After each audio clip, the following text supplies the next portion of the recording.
If you please join us in prayer and pledge. One moment.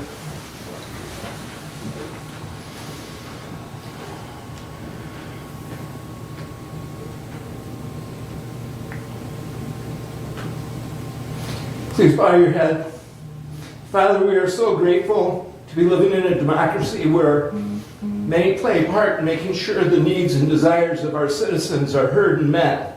As we work together to find solutions to difficult problems, we ask that you guide us to speak respectfully and with humility to each other. Help us show Christ-like love to those we interact with and be an advocate for our constituents and others. In Jesus' name, amen. Amen. I pledge allegiance to the flag of the United States of America and to the republic for which it stands, one nation, under God, indivisible, with liberty and justice for all. Thank you. We'll have our first call out to the public. I'll read our rules. A member of the public may address the board after receiving recognition from the chairperson and giving his or her name. Public comment shall be limited to a period set aside at each meeting for such purpose, and each speaker shall have the floor for no longer than 5 minutes, unless the board grants an extension. Board of Commissioner Rules of Procedure and Bylaws 5.13-3. We also ask you to be respectful, and the floor is open. Anyone wish to address the board at this time? Bob, you're up. Yes, quite proud here this morning. Good morning. Good morning. I guess the attendance is getting lesser. I had a lot to try to entertain this morning with not knowing some of the things that are being done. It's kind of like a good morning to actors of the Republican Party and, including Sparky. I've had opportunities to try to figure some of the ideas that's coming up. We've tried to rally behind, some of the best of the people in Canada, it's going to be running, and so we're kind of saying we're going to be focused on the best candidates. One of the things you just said now, Mr. Ingalls, is that letting the public be heard, and I think that was an important, thing that you had to say. With that being said, a lot of times we're always trying to make our point, and yet a lot of times our points are endless because it doesn't go anywhere. What we would like to see happen is having some, at the end of the meeting, when you guys do speak, if you heard something, a little bit more to elaborate on some of the discussions that somebody brings up for that. So thank you for bringing, that mentioning of that. Other than that, I'm trying to kind of get some idea of where, I think it was a DHHS building, Mark, that you had defined that in the extension of time over there was voted on, and Mr. Leininger was there. When someone is handicapped, with the allowance that they are handicapped, that they do get provided time. No matter what you have as far as amount of people or how much time you have, at least the allowance be made for those who have difficulties. And that has not been permitted many times, but I'm only asking you to recognize that. You did say no over there, that you voted on that and said no, and that was, I'm very hopeful you'll change that mind. Thank you. Thank you. Anyone else wish to address the board at this time? Okay, moving on, I would entertain a motion to approve the consent agenda. Motion to approve the consent agenda as presented. Second. Any comments, corrections, additions? Hearing none, all those in favor signify by saying aye. Aye. Opposed, same sign. Passes. Moving along, correspondence is listed. Comments on correspondence. A couple comments on the materials management plan. You'll notice there's a time frame chart that I included, as well as the process flow chart as well. And then the other is I did attend the MSUE harmful algae blooms seminar last Wednesday, and that information is in the packet as well. Okay, thank you. Any other comments on correspondence? Go ahead, Rick. I just wanted to comment on the building inspection report. I think it's just amazing on the year-to-date construction, 2023 year-to-date, $183,247.87 versus 2024 year-to-date, $41,274,090. Just an amazing. Commissioner, in regard to that, I just came from the building inspection office. That is primarily due to one building only, and that one building is at Hillsdale College, and that's Correct, they hospital education. just broke ground at CCA Building. last week. Yeah. So, yes, that's why the 2024 revenue is up so much from 2023. Yeah. The other aspect of that from the building department is that the weather changed early Right. and construction was able to start sooner. Any other comments on correspondence? All right, entertain a motion to move or approve the regular agenda. Commissioner, do you want to add this resolution in underneath your? Yes, I would. 24-033? Well, I would like to add that, yes, under my report, please. And what you also should have a couple letters of support in front of you. The one for public safety will go under Mr. Benzing's report, and the other one concerning the fair and the request for funding, I can present that if that's acceptable. With those changes, I would have moved to approve the agenda. Support. Any other additions or corrections? Hearing none, all those in favor of the agenda as amended signify by saying aye. Aye. Opposed, same sign. Thank you. That brings us up to our first standing order. Good morning, Mary Beth.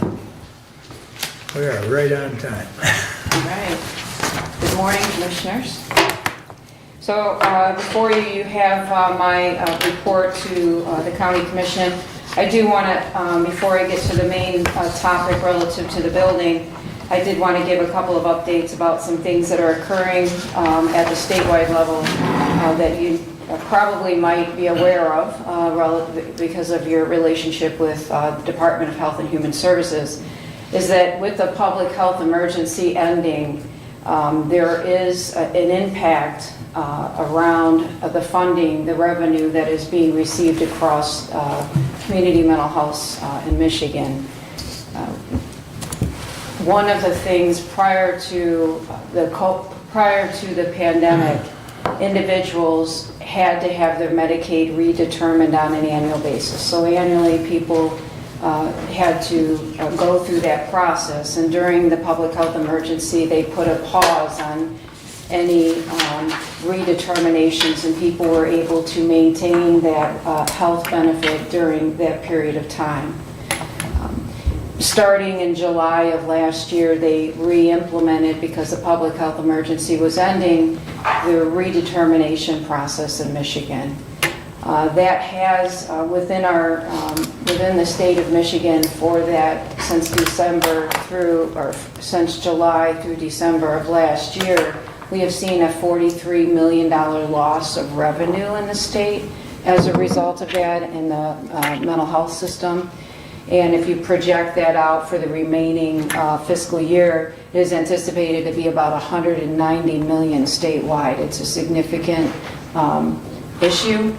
To kind of put it into context for you relative to your local, community mental health. In July of last year, we had 65,000 individuals that had Medicaid eligibility, and then in December of this year, this past year of 2023, our eligibility was down to 57,400. That's a 15% loss of eligibles, and the way that the system pays for services in the state is a capitation payment. So we have a loss of 15% of our... Those numbers are statewide or? That's local. It's your local, so you understand the context locally. That's a 15% loss of revenue. Now, discussions have been occurring with the state and around the fact that they knew this was going to happen and they were waiting to see what the actual impact was going to be and then make rate adjustments accordingly. We do believe that the state is going to make a rate adjustment in April to assist the system, or we have a pretty significant financial crisis in the state of Michigan around mental health services and funding. I do believe that that will occur. Will it be enough to mitigate the risk across the system? You know, I can't say that. We anticipate hearing in April what that will look like. But I did want to kind of let you know that you might have other organizations that also receive revenue as a result of eligibles in the county, so that is something that we want to keep an eye on and that we're advocating for. The other thing that I wanted to let you know about locally was in January, we received notice from one of our long-standing providers. You may know the provider, Integro. They're an organization here in Hillsdale. They're in both counties actually, but in Hillsdale they provide services for children and families, and they provided notice of termination of their contract. So they were going to close their organization. We met with them to find out if there was an ability for us to work with them to keep them viable. That was not. They were proceeding with making the decision to close. We worked with that organization and with the staff to ensure continuity of care for all of those families. So nobody's services were disrupted, and we were able to bring a good majority of their staff on board and maintain services. So just wanted to make sure you all heard that. In case you heard rumblings, that's what's occurred, and the transition it's completed. So we're happy that we were able to do that. We did not want any disruption to families and children. So the other thing that I wanted to talk about that's included in your packet is really the major discussion that we've been talking about here for some time now, and that's relative to the certified community behavioral health clinics and our Hillsdale facility. So I've shared with you that over the course of the last 18 months, we've been working with, well, actually the last 10 years to meet the requirements to become a certified community behavioral health clinic. And a certified community behavioral health clinic designation, if you will, allows expansion of services in your community. It allows for expansion of crisis services in your community, and it allows for partnerships around primary and integrated health care, and organizations that have been successful in achieving that designation as a certified community behavioral health clinic have seen a 28% increase in services in their community.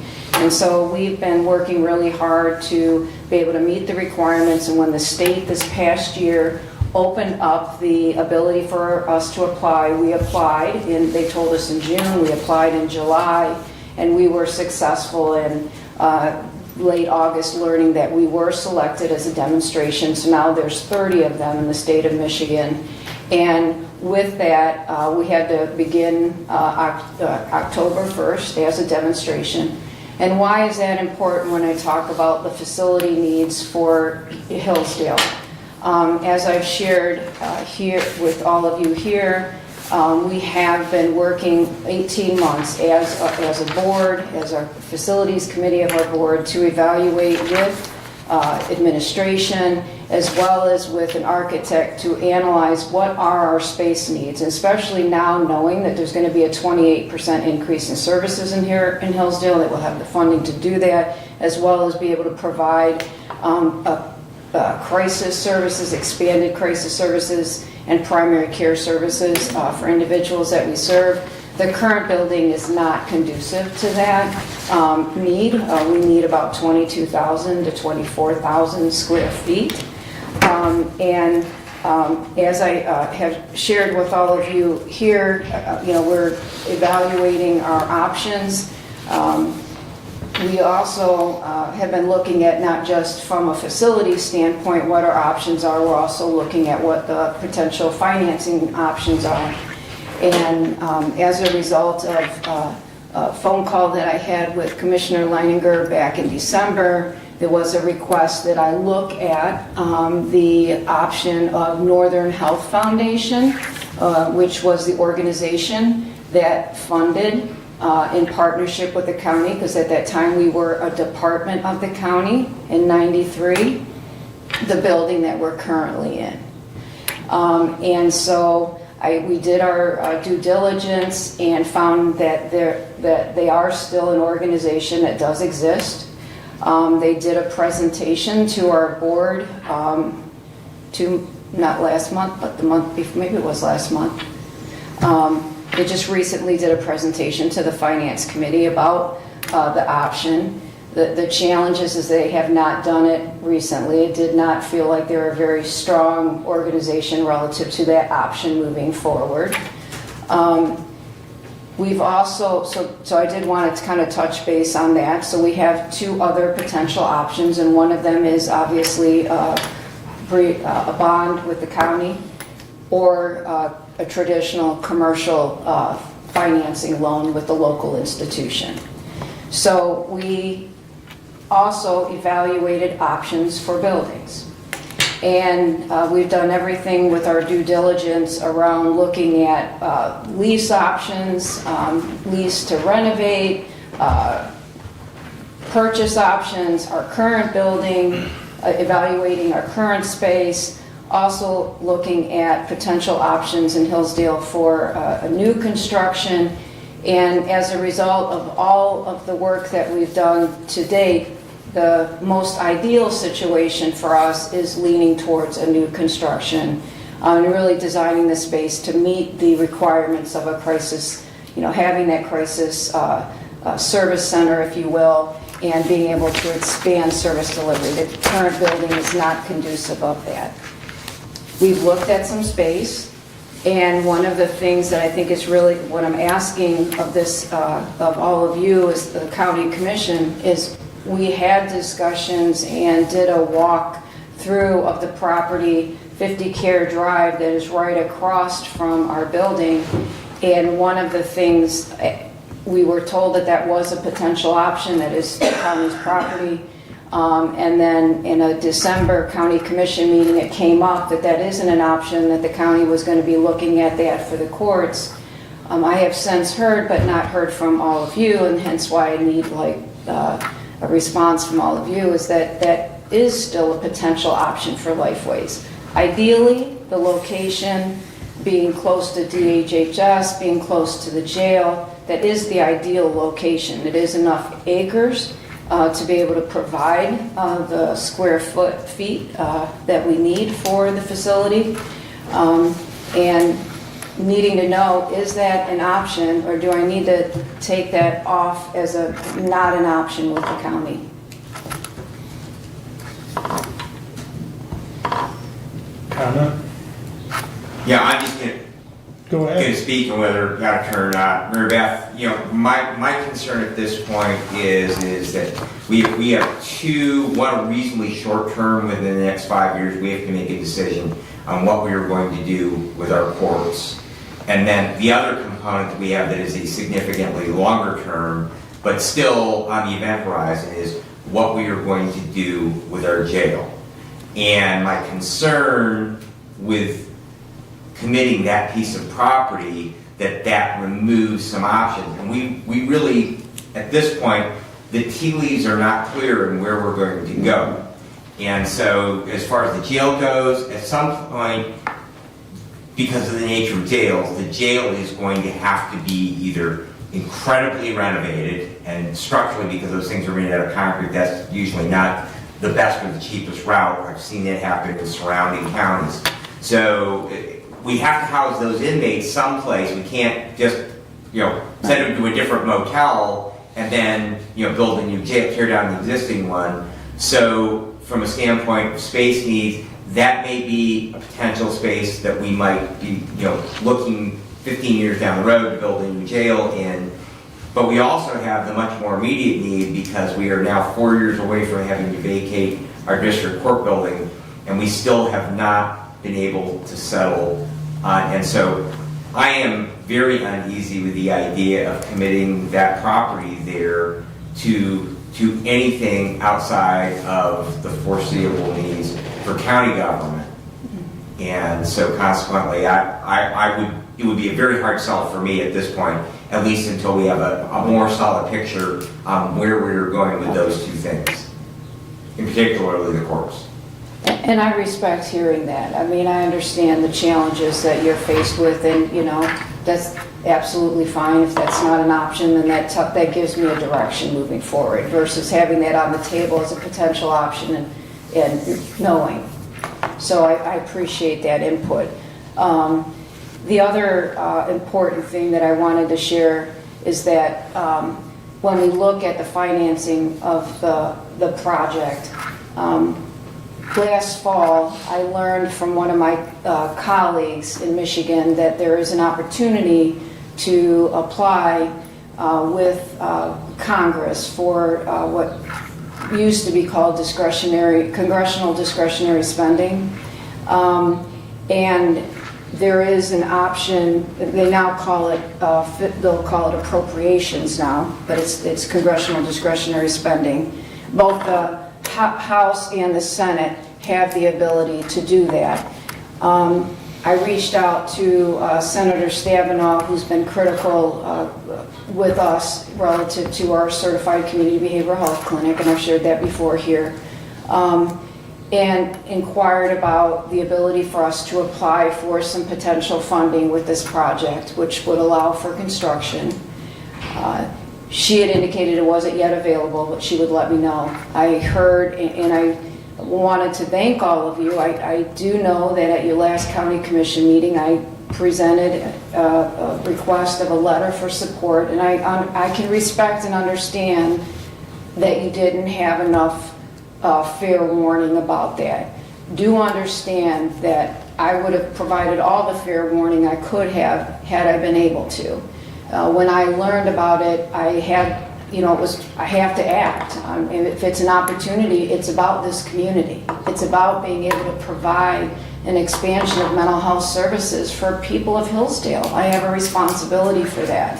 And so when I saw that opportunity, I had to be able to act. And one of those, and so I'm just apologizing that I understand that some were expressing concern that there wasn't enough leeway provided around the request for support. I'm glad that you did support me on that. I think it speaks volumes to the support of mental health services as county commissioners to this community. So I want to say thank you. I did submit that request to the Senate. I am asking for $3 million. There's a limit to the amount you can ask. $3 million towards a projection of a $12 million project is a good thing. It'll help reduce the costs associated with that for the community. The other component of that is I also heard that there is also the opportunity on the House side. And at the time that I applied at the Senate, which just last week, the House had not yet released their ability for us to apply. I heard yesterday from Congressman Wahlberg that it is open and I can go ahead and submit an application on the House side. So I'm planning on doing that as well. So I'm doing everything I can to obtain diversification of funding around that. But I am going to be presenting to all of you in May, at your May 14th meeting, if I can get support to do so, request for pursuit of a bond on behalf of this project. So I'll do a formal presentation that it provides all the necessary information I feel you would need in order to make an informed decision around that. I'll stop now and see if there are any potential questions of any of the county commissioners at this time. I know I kind of covered a lot.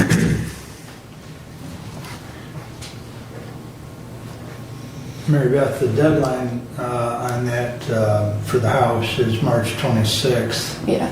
Are you going to need a new letter or? Oh, yeah, I probably. Yeah, that other letter was addressed Just specifically to Senator. The other letter was Shoot. addressed to Stabenow. Yeah. Yep. Yep, I forgot about that. Yeah, and the deadline is close of business on the 26th, so Yeah. we have a meeting on the 26th. Right. You do have a meeting on the 26th? If you have that letter, we could probably get that. Yeah, so you could still get it submitted before close of business.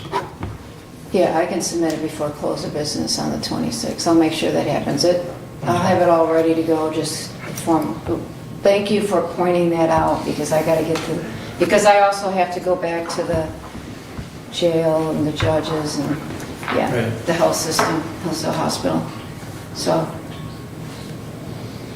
Mary Beth, I have not heard anything good, bad, or indifferent about behavioral transports out of our local hospital in quite a while now. So Yeah. is that issue pretty much gone away? Are we dealing with that well at this point?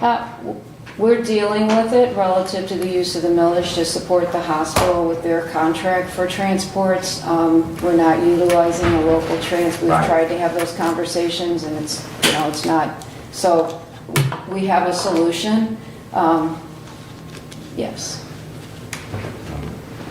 Thank you. Yeah. I would like to circle back to the building. Yeah, absolutely. I don't think the current location is off the table, correct? It's just that we're still looking at how we make that work as far as adding on to it. And I guess this board really hasn't come to a consensus whether or not, and so if the board could possibly entertain a consensus on whether we would at least be interested in the discussion of selling that building. Margaret, how many square feet do you need? 22 to 24,000 square feet. That building's not big enough, but Randy has already measured off. There is room to add on to the west, which would allow them that extra space. But Doug, you had a comment? Yes. I reserve my comment to hear some from the board. I have not heard from Commissioner Leininger or Lanius on this issue. I'd like to hear that in the meeting. And then I do have a comment. And I also, as liaison and member of their board, Commissioner Wiley, you are the two-way street. And I can appreciate that you need to hear from this body so that you can communicate to the Lifeways Facilities Committee. The Hillsdale County Facilities Committee does need to have some discussion on the possibilities. And while I can appreciate Commissioner Benzing, that's one point of view.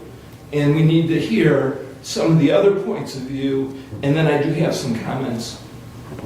Well, and I think, correct me if I'm wrong, but your comment was more on the parcel that does not have a building on it right now. Correct. Okay. Because the question was directed to that parcel. 50 Correct. Yes. Correct. So While I didn't just to say a whole clarify. lot right now, Right. other than I want to hear from the others, and then I do have a comment.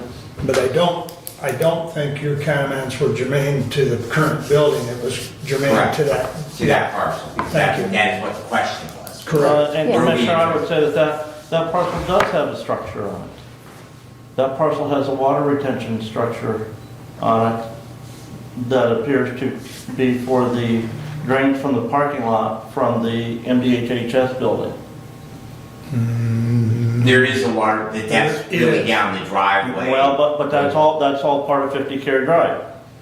Okay? Yeah. And there's, what, Randy, about 1 acre there from the corner over to the lot line? I can't cite an acreage, but I did measure it out, and it's, from what I understand, we could fit a building in there without Yeah. a big issue. Okay. Here is my concern though.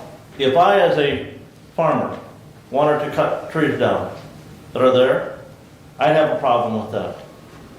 But yet here we as a government agency are considering cutting trees down and nobody's gonna blink an eye. And, you know, we talked recently about the need for a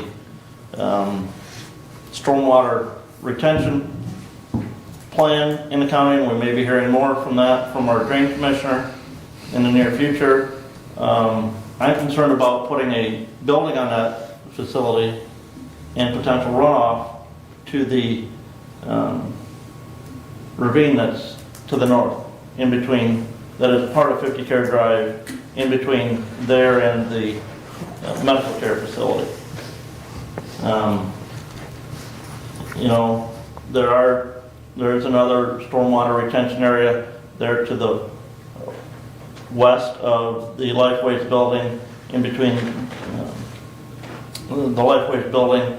It's where there's a fenced in area there, west of the Lifeways building, south of the MDHHS building. Yeah, it'd be south of DHHS. Yeah. You know, so even though we say, well, there's no structure on it, well, that is a structure. Understand. So that property is being used for something. So what's your thoughts on the current building? Again, I yet to see how it's going to, what the cost would be to the county. And, you know, and Mary Beth, you talk about this 85% reduction in revenue. As I can see, your budget, you've reduced your budget about 8% this year over last year. And you say this is because of reduction in Medicaid enrollees. You know, you guys receive a tax revenue from the citizens of Hillsdale County. And I continue to hear problems with people who have private pay insurance, who call Lifeways looking for services. But because their private pay insurance has a bronze marketplace plan that has a $7,900 deductible, you guys don't help them. And I'm concerned about that when you're receiving taxpayer funds. Before you say any more, you need to get with Shannon or somebody and follow up on a particular case, because some of the things that have been brought here have been less than true. And we don't need to be talking about things in the public meeting that are less than true. And again, but, you know, those are, again, I have some concerns. Well, And I understand that, and I think to his point, there is an opportunity, if you have case specific, we've always afforded the opportunity for people to reach out to us, because we do provide many services to individuals in the community who are either underinsured or uninsured. I mean, that's what we do with those funds. In addition to not just services directly at Lifeways. I mean, you just had a presentation here last month or last week in regards to the SPARK program. We support mental health services in the jails. We support mental health services in the schools. It's a broad array. We support mental health transports with the Hillsdale Hospital. I mean, the funds are broad across the community relative to supporting the needs. But again, what's the exposure to the county with the bond? You say, are we supportive? I have been seeing nothing. What's the exposure to the county? And I would say that it would be a similar process that we have relative to Jackson County. Jackson County, on behalf of Lifeways, obtained the bond necessary for the renovations in our building in Jackson. We make that bond payment. It's not on the county. It is on the community mental health relative to the payment for the bond. Lifeways is financially sound. I think the exposure is a moot question, because they made the payments previously, they're making the payments currently. It's a moot discussion as far as the exposure. It's whether or not we're willing to support the initiative. And again, I don't have enough details to say, yes, I can support it, because, you know. Well, how are you going to get more details? And seriously, how is Mary Beth going to provide more details to us unless we're even willing to consider it? Because why put her through the effort if we're not going to consider it at all? And that's really what she's asking. Would we consider it? then she can certainly get more figures in front of Well, her. I would consider it, but again, I need to see it in writing, See what in writing. those details. What's the payback, what's the, what's the guarantees, those things. Sure that can get put together. Right. Well, I do have something to say. As far as the property goes, to be committed to selling the property or to building on the property, I think first things first, you need to do an evaluation as to what the building would look like on there. And to Commissioner Lanier's point, what about the watershed? What about the parking lot? Because now you're gonna pay part of that property for a parking lot. You're gonna put a 22 to 24,000 square foot building on it. So we not only have the watershed from the DHS building going on, but now we're gonna have the watershed from a new building and a new parking lot. So what's gonna happen to the watershed there? So that's one question that I have. And the other thing would be, what is the consensus of the board at Lifeways as far as building a new building or renovating what you have? And what you have renovated, is that going to be a structure that you're going to be permanently attached to? Or is it going to need some more renovation or expansion in another 5, 8, 10 years down the road? And if so, what would that look like as far as the responsibilities of the county financially? So those are a couple of questions. And then the overlying question of all this is, what are we going to do with the courts? If Lifeways decides to move out of that building, is that building available for the county to put a court in? Is that building appropriate for a court? So that we have to look at that too. So if that is an option going down the road, and I'm not saying that it is or it isn't, what's going to be the liability for the county to turn that into a court? So in this discussion, you want answers that are a little bit premature as to some of the lack of information that we have moving forward. In other words, we don't have a goalpost to go to yet. I mean, we're running around the field here looking at different things and passing the ball around, but we don't really have a goalpost yet. And until we get some of those things answered, so I guess in order for me to support one thing or another, I have to see what a building on that property would look like as far as parking lot, the building, and what we're going to do about the watershed and power coming in, things of that nature. Well, that discussion's more germane to the 50 Care Drive. As far as the existing building, I guess my question still remains, and, Brent wants more information as far as the bond issue, but Well, and the the other building issue, itself, and the other issue, Commissioner, that I would say that we need to deal with there is, we currently have a rental agreement between the county and Lifeways for the current space. correct. Okay, we go down this road of putting an addition on, Lifeways asked the county to bond for that, they're paying for that. What happens in that rental agreement back on the other space? Does that change? How is that modified? Because that has a financial impact on the county budget, depending on what ends up happening in regards to that space. What's the expiration date on that rental agreement? I do believe 2025. Yeah, I period think it's 2025. So we're I looking, believe so, we're looking at that too, right? yeah. And we do have another tenant in that building, so that, anything that we do, we have to also consider, how it might impact that additional tenant. And there has been discussion with Lifeways and Southern Michigan Works. So everybody's pretty much aware of what's going on. And this board's aware of what's going on. Yeah. It's just, this discussion's been ongoing for almost 18 months, at least a year. But Yes. Mary Beth, go ahead. Yeah, to some of your questions, I may not capture all of them because you had quite a few there, but to your question in regards to Lifeway's direction, that was part of why I needed an answer about that piece of property. Is it or is it not an option for us? Because my board can't make a decision about, do they want to do a new construction, or do they want to look at the current building that we're in without knowing whether or not that piece of property was or was not an option for us. And what I'm hearing from the room here is that there's a consensus, at least what I'm hearing, is there's not support for us that that's an option for us. So I do know that discussions with my board, though there has not been a formal vote on it, is towards a new construction. The cost relative to renovating the current building we're in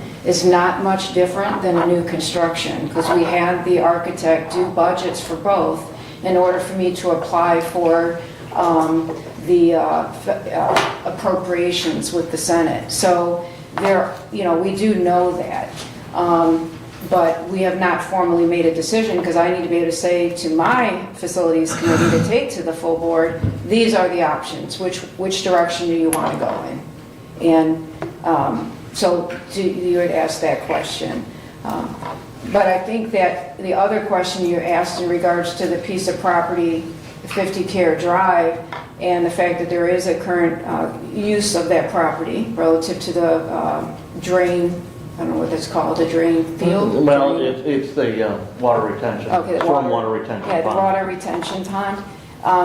When we did bring the architect out to look at that piece of property, that did not play into an issue relative to designing a footprint, if you will, for what is needed for square feet. But again, that, all of the additional questions you asked in regards to the impact of the parking lot and the additional water drain, those are all things that during the course of the actual architect drawing the building, because we know we have the piece of property, we're not going to spend the money to go that far to have those level of drawings done unless we knew that was the direction we're going. There's a cost associated with that. But I hope I answered some of your questions, and I might have missed one or two, and I apologize. The other side of the renovation is whenever you renovate, you have an existing floor plan to work with and building size, and sometimes you're kind of stuck with that. So is renovation going to be an option for you to get what you need versus a completely new floor plan? Right, and I would say that ideally, no. From the architect's perspective, we are going to be trying to take and forcing into a building based on its current structure and that it's a stick build, what it is that we need relative to, we're going to have to compromise and settle for the structure as it is. Versus if you did a new construction where you can truly design it as you need it designed. That's the reality of that building. Right. Yes. And that's why, as Mary Beth indicated, the board is leaning towards a new build, but it's, do we have the land to put a building on? Understood. Yes. Understood. And there's realities, there's limited options in Hillsdale. That's the reality. We want to stay within the city. We do not, we need to be able to have public access for transportation, and so, we've been doing a lot of due diligence around potential options. We've looked at many parcels, Yeah. but. Brad, you got any other comments you want to make? I just, in thinking, and maybe, it's out of turn, but there was a parcel on Fayette Street directly adjacent to the jail that was for sale. They withdrew from the market through the holidays. But that would be more than adequate for your space needs. There is a structure on it that would have to be removed, which it would add to the cost of the purchase price. But I don't know if that was in consideration at all, but that parcel was at least in the last few months on market. Yeah, and we did look at that piece of property. That's one of the piece of properties, it was looking at 50 Care Drive and the Fayette, but the challenge with that one, the tearing down of an old building. Yeah. So, yes. So. Thank you. And I don't know how that would compare, because you're going to have clearing costs, on the 50 Care It's going to Drive increase the parcel. cost. And I don't know, how those would be, but, just in thinking that, that's still adjacent, and I understand, one of the challenges is that, you want to stay in the city because of dollarized services, and that, transportation is a huge issue for the population that you serve.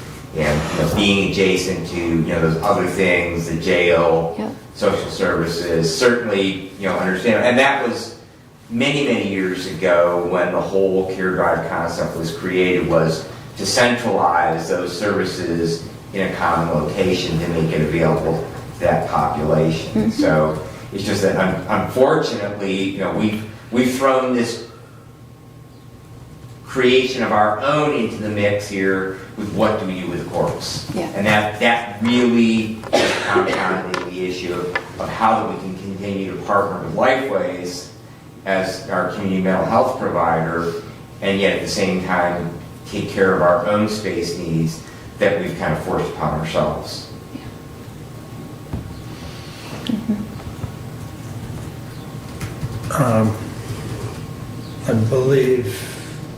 I believe you did mention that you've reached out to the Northern Health folks. Yes. And I did reach out to Stephanie, and I just looked back.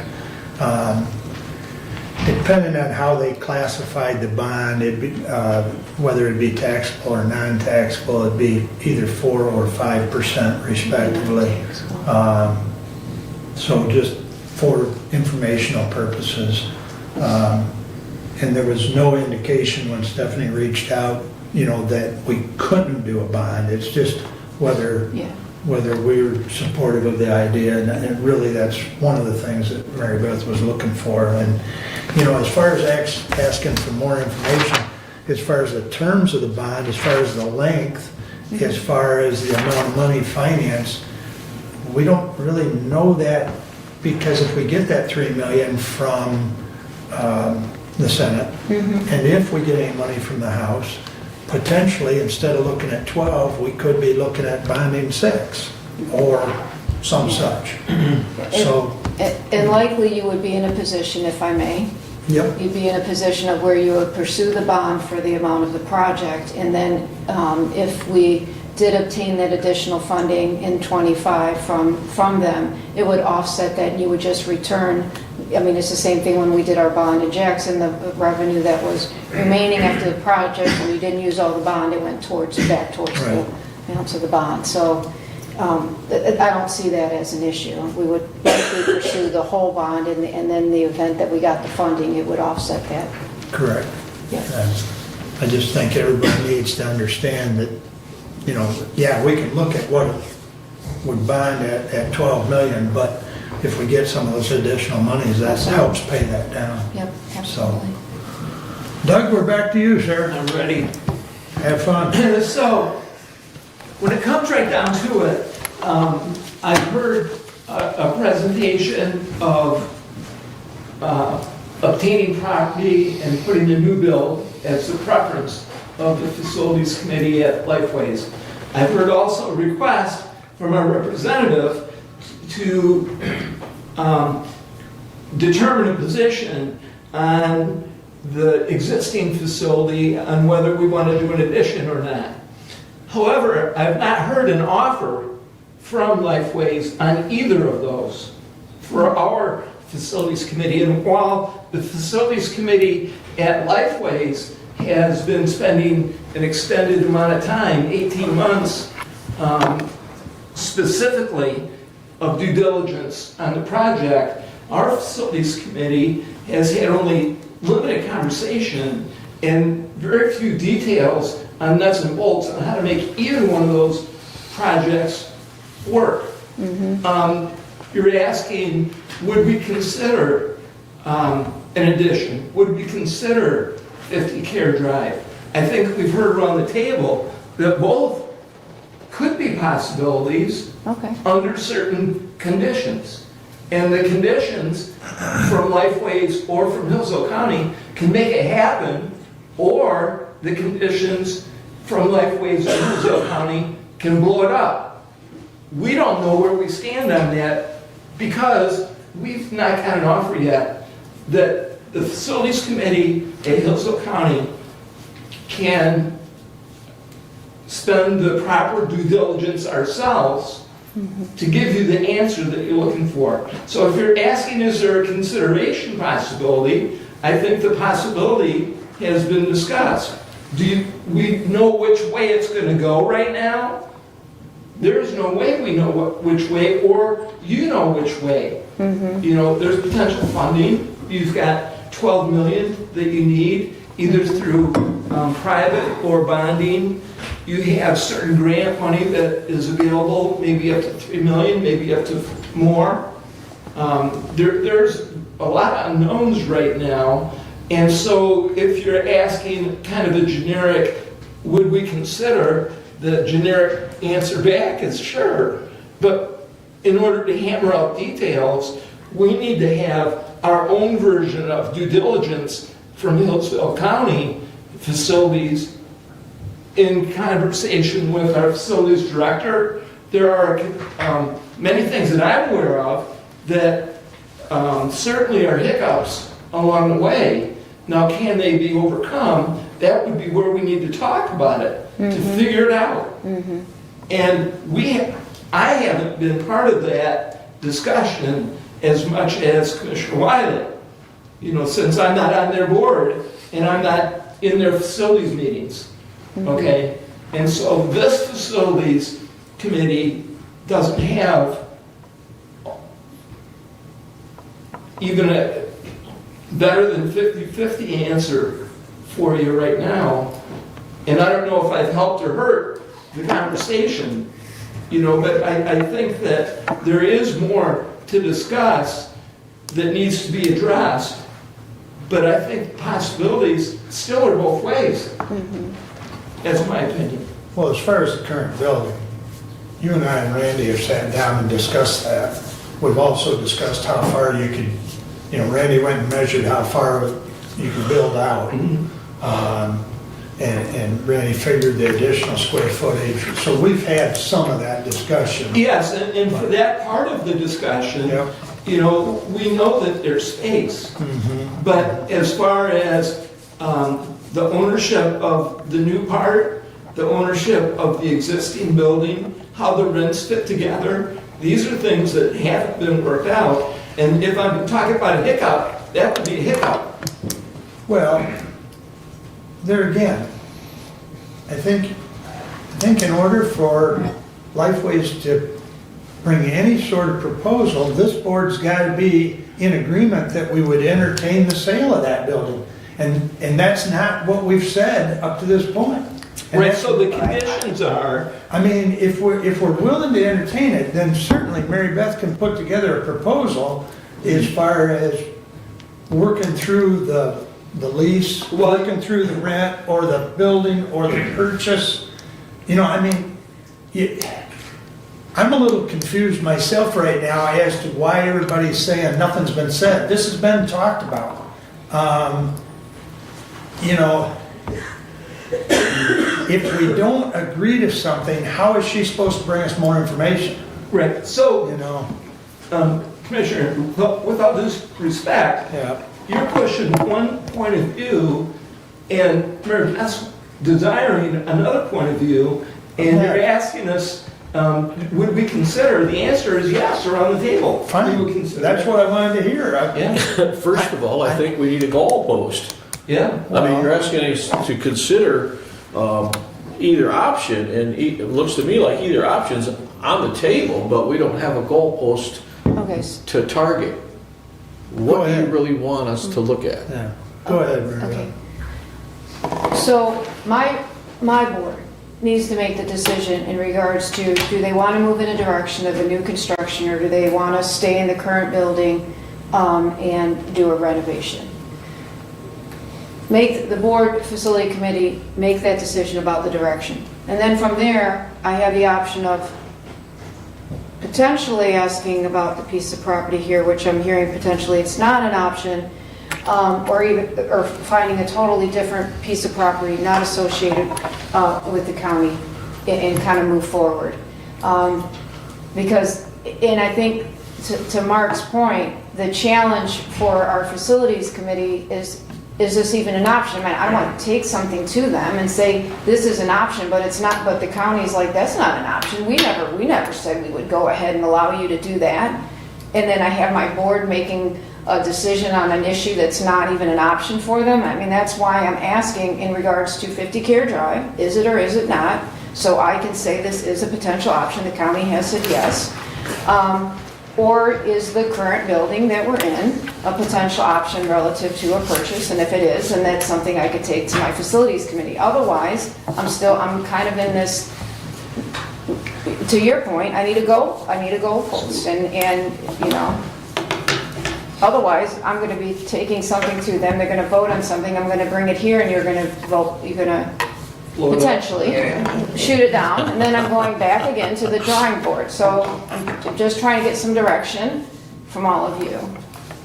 And if I can just add to that, I think that, you know, in my mind, I am not open to the idea of us selling buildings or property within the Care Drive complex. Now that I'm one voice, but I am not open to the idea of us breaking that parcel up, all right?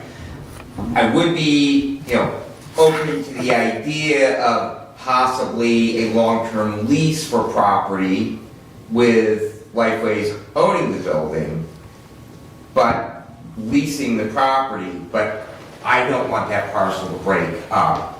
But overall, my goal would be, if we are going to do anything within that complex, would be that it would be a building that, if there are going to be a structure there, it's going to be a building that the county owns and leases, and particularly if we are going to participate in the financing of it, i.e. bonding or anything else. If we are going to participate in the financing of that, then we would retain ownership of it, and there would be basically a rental agreement with the county, probably similar to what was done with the DHS building when that building was constructed, a long-term lease that would be equal to what the cost of having that building would be.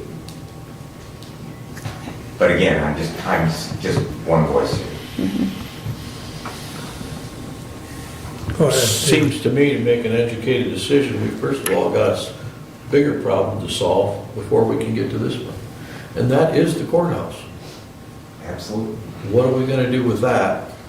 And that piece of property or that building, either way we go, is part of this issue.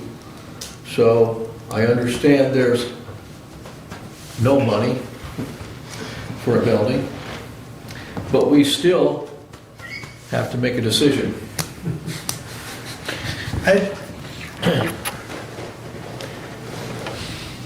Kind of a conundrum, huh? The courthouse issue is there, we're all aware of it. Yep. But you can't confuse the issues because this project needs to move forward. It's an immediate need. The mental health services for the county is an immediate need. Yep. And we need to address this and not confuse the issues. I mean, we're all aware of that, but you need to tackle one mountain at a time. Well, that's true. Well, unfortunately, Commissioner, it's intertwined with so many other different I aspects. won't disagree. You know, when we talk budgetary issues, Yeah. Commissioner, you know, and Mary Beth, I think the total revenue from Lifeway with the rent and the cost reimbursement is about $130,000 a year to the county. Now, some of that we pay out in costs in our maintenance department to cover some of those salaries and stuff that we incur out there with Lifeways. We have about the same dollar revenue from Michigan Works Southeast in their portion of the Lifeways building. So we talk about putting an addition on to the Lifeways building, Lifeways taking over full occupancy of that building. How does that affect us on the budgetary side? You know, now we're taking about $80,000 out of our general fund budget in revenue that we use to cover other expenses of the county. Or if we build a new building for Lifeways, if we're the owner of it, we rent that to Lifeways.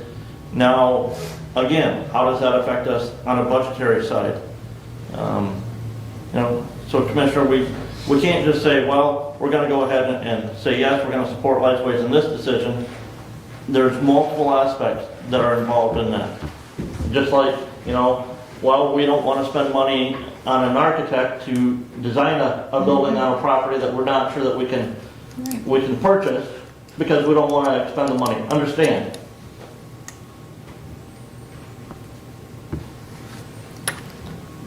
It's just not a cut and dry, yes, we're gonna support this, or no, we're not gonna support it, because how does that impact every other aspect within?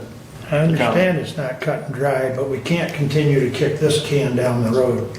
And that's what I feel this board's doing. We've got to take a direction, and if you're at least willing to entertain something, which Doug has indicated he thinks we are in that current building, then that's something we can at least start to focus on. But I think we're saying more than that. I think we're saying the Care Drive, 50 Care Drive could be considered as well. I don't think we're only saying that the addition is the consensus. And Commissioner Benzing, to your point, you say you don't want to divide that parcel up out there on Care Drive. There already are 5 different legal descriptions and parcels for the county property on Care Drive. But who owns them? The county. And that's not counting the medical care facility to the north. But again, it's all county ownership.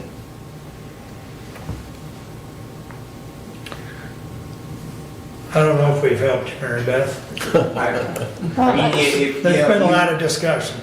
So Well, go ahead, yeah, Mary Beth. I'm hearing that there is because you didn't actually, vote on it, but, and I'm not asking you to vote on it, that there is a potential that we should evaluate. So, like, next steps, I'll take to my facilities committee the options of a new construction versus a renovation of our current building, and have them provide direction of which way we go. And then I can present to all of you in May, because I'm actually taking a vacation in April, so I apologize, I may do it in April, but I'll bring to the county commission in May a formal presentation that will cover the direction that we're going to be going in as a board, as well as a formal request, if you will, around pursuit of a potential bond and what that would look like. If that will work for the county commission. perhaps we could request Commissioner Ingalls might attend the Lifeways Facilities meeting as well. So, It'd be More two than of us. welcome. More than welcome. I just, time and place. Randy, I do I have. mean, those are public to understand under. in regards to this, you measured that, how far west could you go? About 80 feet before you hit the driveway? 70. I thought it was It's 70. 70 or 80. 70. 70 or 80, yeah. Yeah. Yeah, I don't remember I heard 70. what's out there. So I do have a comment. Please. Or a question. What is the board's overall temperature of renting that building after it's been renovated? Because I was always told that rent is like pouring money down a rat hole. So after so many years of rent, you've paid for a new building. So how does the board's temperature on that kind of fit in? I mean, are they willing, so the county goes and renovates that building, and then Lifeways decides after 2 years, hey, we're paying money in a rat hole, we're gonna go on and pretty soon pay for a new building, and we're not gonna own anything. So what's the temperature of that? That would be a good question for your board to answer. Yeah. Because I know, I'm a Yeah. businessman, I don't wanna pour money down a rat hole. Right. There's pros and cons to leasing versus Absolutely, purchasing. absolutely. And you do, and because, I've heard people make comments at your county commission in regards to the Lifeways building and the fact that we've, if you will, respectfully paid for the building and then paid for the building again. But we have had use of that building, so Yep. you've paid for the use of that building Yep. over that course as well. So, and that has value. Well, also keep in mind, if we renovate that building and add square footage, the rent goes up.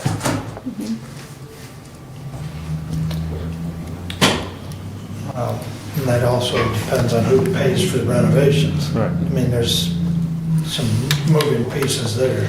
Well, there's another. Yeah. And, yes, and back to that, March 31st, 2025 is when that current lease expires. 2025, I thought it was 25, yeah. 4 years from now. Mm-hmm. Right. That fast. Yeah, because it was started time will April fly. 1st, 2020. And a new build is a 2-year process minimally. Yeah. Okay. Any other comments? Thank you for your All time. right, thank you, Commissioner. Just to reiterate on that, I would be in support of something in a direction that has a goalpost. Okay. Okay. We'll make sure we keep that in mind.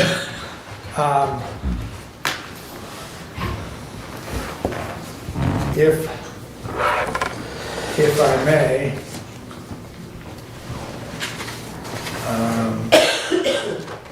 if I may ask Mr. Lanez and Mr. Benzing to allow Doug to go ahead of you, since Brian is sitting here patiently, to give us his update, if you are both amicable to that.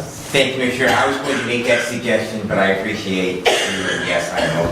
All right, if you're okay with that, Steve, I'm fine with it. we will jump to your report, Doug, and allow Brian to report. Thank you so much. Historic Renaissance will present a courthouse renovation progress report today. And I introduce our representative, Brian Lackey. Thanks for getting them warmed up for me, Mary Beth. There's no money in the budget, Brian.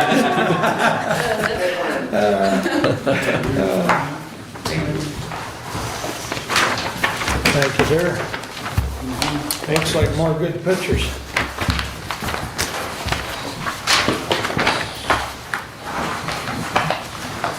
Good morning. I think it's been December since I've stood before you. Does that sound right? So what you have in front of you today, there's several packets of photos, which we can get to later. Just kind of an update of where we are now that we've moved mostly to the main building. And as we're aware, we've had to shift some of the scope of work. So what I've got, you got the 8x11 piece, just my normal update. The next 2 pages are kind of a account balance sheet, if you will, that we can go through.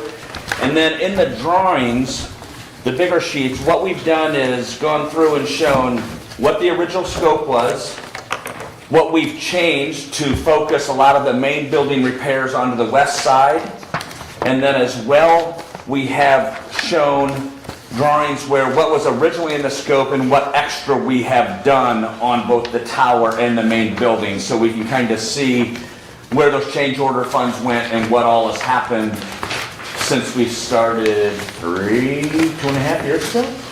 Yeah. So I guess we'll just start with the overview. Renovation progress. Work on the tower metalwork continues. Anticipated completion is late June. That's probably still pretty accurate to get off of the tower there. 2 small areas, then some repointing. Now that we're back working again, Mother Nature was kind to us this winter and got us started a month early. Hopefully we can continue on that. The clay tile roof is in progress. We're stuck on a lot of what we can do there with that scaffolding still on the tower that we don't want to have to go back to where we were. So we're kind of sequencing that in the most efficient way and pushing that portion down until we get that scaffolding off of the tower. And the main building work continues. There's still 115 additional stones that need to be replaced. That may have changed since I wrote this based on these drawings, but 48 stones that we're going to sand down and reinstall. The additional stones will be reallocated to other parts of the building as needed. Most likely on the west face, which is going to be a complete overhaul on the main entrance, the pretty side, if you will. Completion progress, 90%, 97% of the tower masonry, probably right around 65% of the main building. That might be a little high. The copper dome is done. The dome base is done. The pediment metal work is at least 90%, if not a little more, done up there. And then the gutter work is 90% completed, and you'll see some of the photos on that. Down at the bottom is the kind of probably the most important part of this report. It's the quantity totals and the scope changes to kind of give you an idea of where this extra money has gone. The original Dutchman and replacement for all elevations on the tower, there were 195 locations. Once we got in there, we ended up doing 307 locations. Now that's pulling those stones out and either completely refinishing them or replacing them. And then on the main building had 567 locations with major stonework, with an additional 100 that we found. So, Brent, I don't know if you want to go to the ledger sheet next, or you want to come back after we go over the drawings. You guys tell me what direction is the most... It's up to you. Yeah. Okay, so let's go over the little balance sheet here, if you will. So basically, what we have is the original totals and the revised totals. The red numbers where there's allowance for carpentry and painting, it shows what we had and what's been billed. And then those green numbers on the right show where we've reallocated those funds. So we had a $48,750 allowance for carpentry and $38,250 for painting. We took all of that because we didn't need it. It was above. We were able to complete that within our original scope. We didn't need the allowances. We repurposed that towards a masonry allowance. So that basically a zero-sum change order. And so that's what those red figures and then the green figures on the right kind of signify. We had an allowance for carpentry of 146.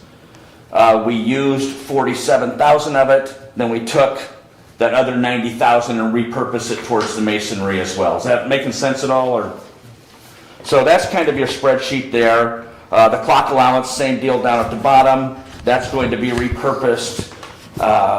We think that's probably going to be about 80 grand that we'll be able to reuse.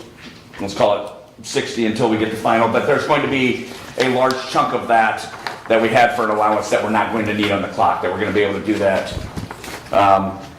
Down at the bottom, you see the masonry scopes. Change orders 1 and 2 were from there, and then change orders 4 and 5 for T&M above and beyond. So 325, that's 4, 5, 6, basically 650 in change orders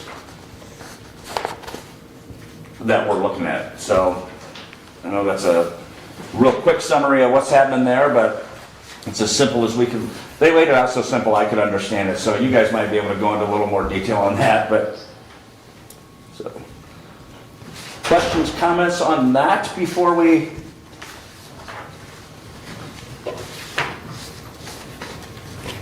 So just netting out, I mean, to make it just really, really simple, netting out that we've just reallocated dollars, the total scope of the project hasn't changed, the bottom line dollar hasn't changed, it's just where... Outside of the submitted change orders, what we've done is we have taken every extra penny we had in allowances and put it back in so there would be no extra cost. Rather than pocket that money, rather than just say, you know, we just reallocated every penny we could. We've had the scaffolding up for an extra year. A lot of that was for the window guys as well. We've done no extra billing on that, which is probably 100 grand that we're just going to eat. That, you know, so I think there's a couple no cost change orders coming from Jake as well in the next couple weeks that, you know, it goes back to the conversation we had when we started this 2.5 years ago. We're here to make this building as perfect as we can for you within the budget. You know we're not going anywhere. We're doing as right as we can by the county. And the building has fought us at every step of the way. It has fought us. So, but yes, Brad, that's in a very simple term. That's exactly what we're doing. Okay. That's exactly what I we're just doing. want to make sure that what I'm repeating when I'm asked that question, because I will be asked that Sure. question. Yeah. So, thank you. So, Anything else? Please continue, Brent. okay, if we go to these drawings, again, there's a lot of notes on there,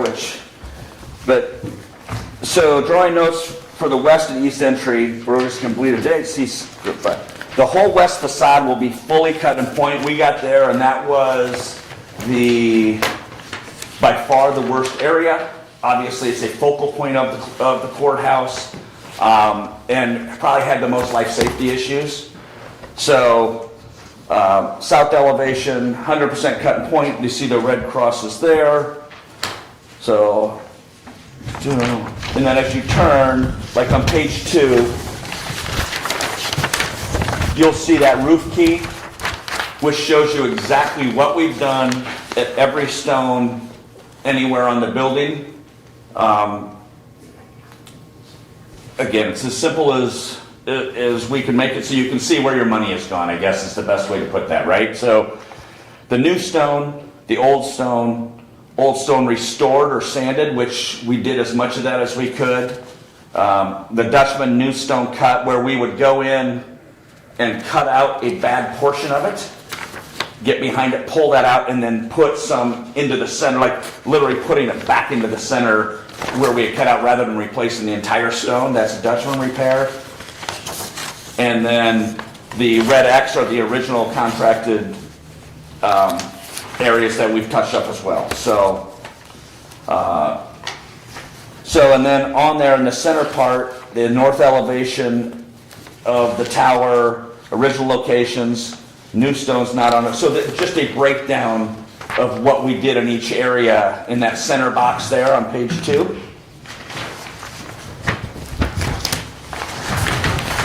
Page 3 is the other side of the tower work. Again, a similar breakdown with as many details as we could provide count-wise. So, and the tower, like I said, we did the tower. We had the change order there. That was the major safety issue, was all that stuff in the tower. And you've seen over the last couple of years those photos when we get those stones out, what that brick is like behind it. We're seeing not as much of that on the main building, but the stones were as bad. So the stonework there isn't as bad as the entire structure.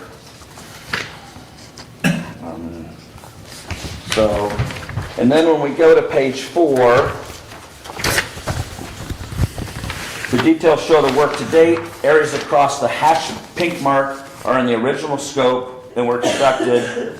It does not include any patching, re-anchoring, etc. The north elevation, we had 86 original, 3 new, 2 additional Dutchmans. The total number of stones not contracted but completed that we've done.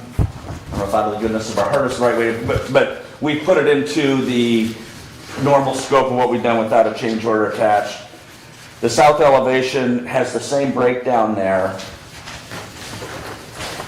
And what we're proposing is basically from that gutter line below the top windows there, is we're going to take those, reallocate funds in the main scope to making sure that west side is perfect. And then we're probably just going to touch up below that water line around the building and not do the heavy stones work. That's the way we can do it without having to ask for more funds. And we understand that as far as life safety, everything that is glaring and obvious has been tested and repaired. We would never leave any of those untouched. These stones will continue to deteriorate over the next 25 years, and if in 5 years something happens, you get the fund, we can come back out and fix them. It's not going to impact the safety of the building. It's not going to cause other deteriorations throughout the building by not doing this work right now. Probably should be done sometime in the next 5 to 10 years, but it's not essential. I guess it's probably the word I'll use. And so, go ahead. And so that's kind of how we've in our discussions with Randy, reallocated the original scope of work funding to get the west side done and handle everything down to the water line completely with, it's gonna leave some minor stonework and some tuck pointing on the bottom. I know the next question is going to be how much would that cost if we wanted to, and without really digging into it, my number's gonna be somewhere between 500 and 2 million. You know, I don't wanna tell you that it's gonna be $500,000, then when we open it up again, have to come in and ask for another 500 and another 500. We're trying to, you know, I guess that if we settled on 1, 2, it'd probably be a ballpark, but again, there's no issue with the integrity of the building when we leave it like it is, with the work as we've reallocated it. So, that's the basic run through on the drawings. The photos I've broken down into several packets that will kind of show you the progression of the work. Did anybody have questions on that before I moved on? I'm sorry. Well, kind of have one. I'm sorry? I have one. Yes, sir. Can you explain the process for a Dutchman repair, just so everybody knows? Kind of, and Jake would probably be better at this, but I'll give it a shot. When we find a faulty part of these stones that are 2 feet or 4 feet wide by 2 feet high and up to 2 feet deep, and we find a fault in there, we can go in and carve out the bad part, bring it out, and replace it with new and blend that back into the stone and make it whole. Okay, what retains the patch? The insert, what retains that? So you cut a part out Right. and you put a piece in. So what retains the piece in that stone? I mean, is it mortared in? Is it? Yeah, there's some type of mortar. Yeah, no, it's not epoxy. Anchors behind it. Yeah, so it's anchored. It's anchored whether that goes all the way through to the brick anchor or it's anchored into the actual existing stone. It's anchored and then mortared, and then up front, there's actually, in the last packet, that front picture is exactly what we're talking about there. That is a spot that we would pull out. And I think if we go to the back is where those are. Yeah, and the very last page is an example of a piece of stone that we've done a Dutchman on. Where, I think the last two might show, oh no, just the last one. Yeah, the last one in that packet, there you go. Oh, go one, or are you gonna get the very back page there? I'm getting there. Yeah. Okay. Yeah, so it anchors and it is mortared or adhered. So Okay. you can understand how time consuming that is. And then to Yeah. find and cut the exact size to fit in. So going back to this first packet with the, so this is what we find like when we pull those stones off on those arches. Behind it, it's broken down like that. And then the next three show the progression of us taking the stonework off, or the next two do, yeah, next three, look, and then seeing what we have with the brick. So we pull that stone off, have to repair all the brickwork behind it, whether some of it had to be reinforced, and then, I guess I got mine backwards, maybe there, and then you see these stones going back in, and then the final completed project. I think I got them a little backwards, so apologies for that, but.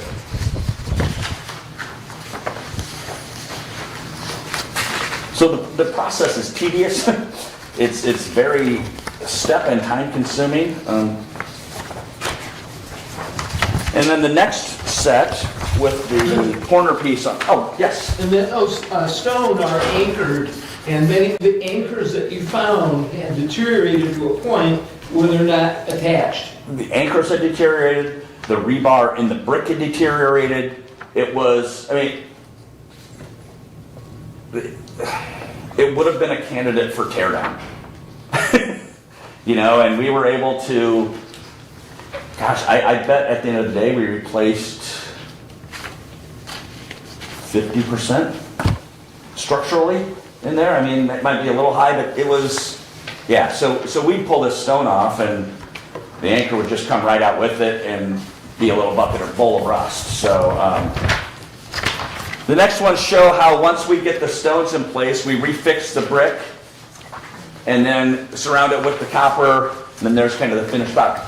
Brian, I think you've told us before, but remind me, the new anchors are made of? Stainless. Yeah, That's what I thought. right. Okay, thank you.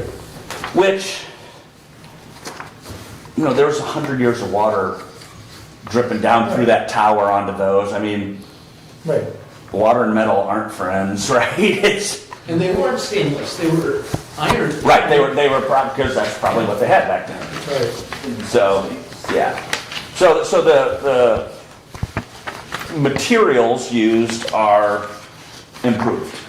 Sure. So, I thought this was kind of an interesting with the copper here that shows how we go about doing a detail where we take measurements and they go back to the shop and cut these field samples. Then they bring those out here, measure them, tweak them, put them into place, and then they'll cut a lot of that here in the yard based on, but we do all the field samples, you know, measure twice, cut once, right? Yeah. But it's amazing how different those were on a symmetrical building as we went from side to side.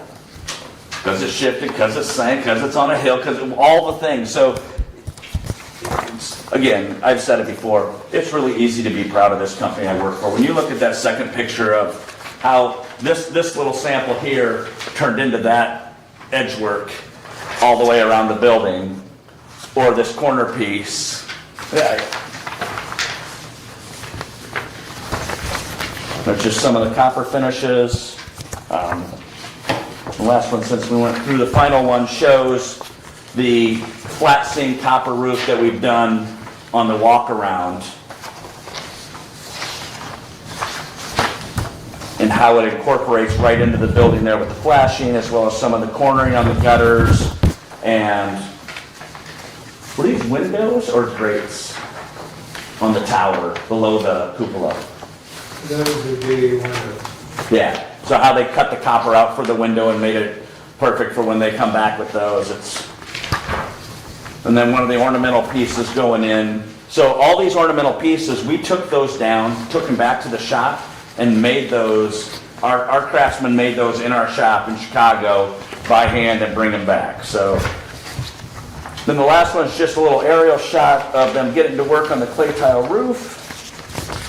And then that final piece is where we replaced some of the wood decking, where we pulled the rotted out, and kind of what it looks like when we blend it back in. And I think we found a ton of that, but there was some. Well, you had 2 layers of roof on there. It was hard to get it down to the deck to ruin it. So that's in a nutshell of where we are. Based on the rate we're going, we're probably here until end of summer. If not, you know, Mother Nature cooperates and we get moving on the main courthouse. Like I said, tower should be done. In a perfect world, all the scaffolding's gone in June and completed by the 4th of July. Knock on wood. But that's kind of the goal, is tower done late spring, early summer, rest of the building done in the fall with where we are, and with no more, not asking for any more money. So, questions? Brian, I continue to get questions about what's going to happen with the copper. I remember early on what I repeated is it's probably going to turn brown, Yes. not green. And so is that still correct information, or will it eventually patina back to green? It will be brown for anywhere, and it could be brown by the end of next year, like by 25. It's going to lose its shine, and in the next couple of years, it's going to go brown, and then it'll go a really dark brown. It almost looks black. But yes, it'll go to green. That's all contingent on weather and what is in your air up here and how it grades. That could be 10 years, it could be 30 years. And, you know, it's Mother Nature's product, and Mother Nature's in charge of turning it. So But probably won't be the same hue of green as what the copper was, because. It will eventually. Whether we're here for that, I don't know if that happens in our lifetime, Brett, to be honest with you. It could happen in 15, 20 years. You just. I am younger than you, Brian, so.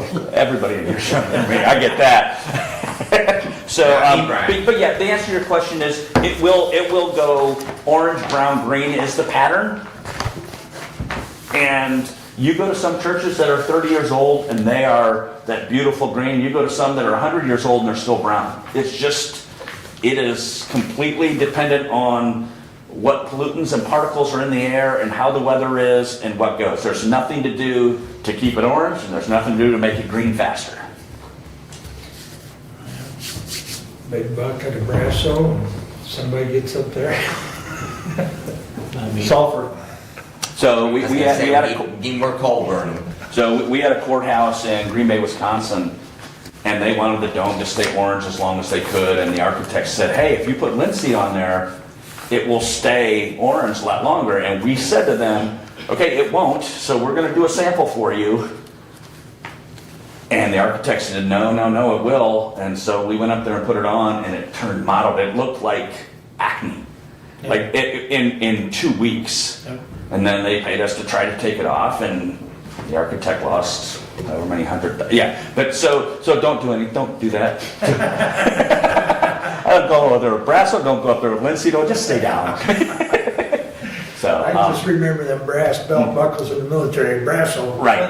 Shine them puppies. Yeah, that was brass, not copper. So other questions on what I presented? I know I just threw a lot at you in a little time, so. So are the clock faces back in? I haven't looked. I'm sorry? Are the clock faces back in?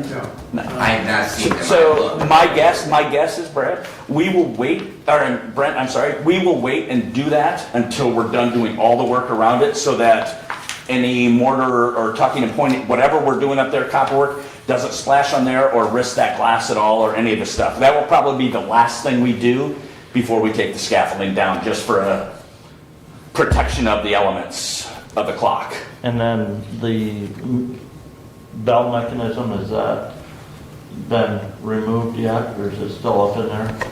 I thought that, did they? Are you about the clock mechanism, Well- not the bells, the clock? The clock. I thought I thought they told me they took it. I thought they got it out, the clock. I have not heard that, so where's it at if they took it out? I believe it's supposed to be down in my garage. Okay, We didn't take it. okay. If that was where you're going, Okay, I don't know if they, I'll have to confirm that. I thought Jake told me that as well, that it was removed. Yeah, that's what he told me, but I haven't followed up. Could you to see confirm exactly with me its Where it is? location, Randy? Because the big concern for the Historical Society has been to get a tape measure on it. So Yeah. we can find out where it's at, and I can get Darren to. We probably did it when we had all that cladding off before we put the copper on, because we had not only the window, but we were able to open that frame up and get it out, and whether we had a crane here or how they did it. I don't know if we've had a No, crane here there's no recently. crane involved. Yeah. I think they pieced it out. Okay, so, but we're fairly confident that it is out and in possession of Hillsdale County. Okay. Yeah, if you want to verify that, I Randy, will. just shoot us all an email. I'll text Jake and that's where it is too. He'll know. Save you some hassle of looking around. So, Okay. Any other questions of Brian? Director Finley, do you have any questions? And Mr. Black? No, but one thing I did notice when I was up there, it was interesting to me, the original, the way they fastened the original stones, those are huge stones, and they actually, what I thought was conduit, which looked electrical, was actually where they drilled down through the top of the stones right on down and looked like conduit right down there to tie everything together. And so that surprised me. I didn't expect anything that size to be holding everything in place.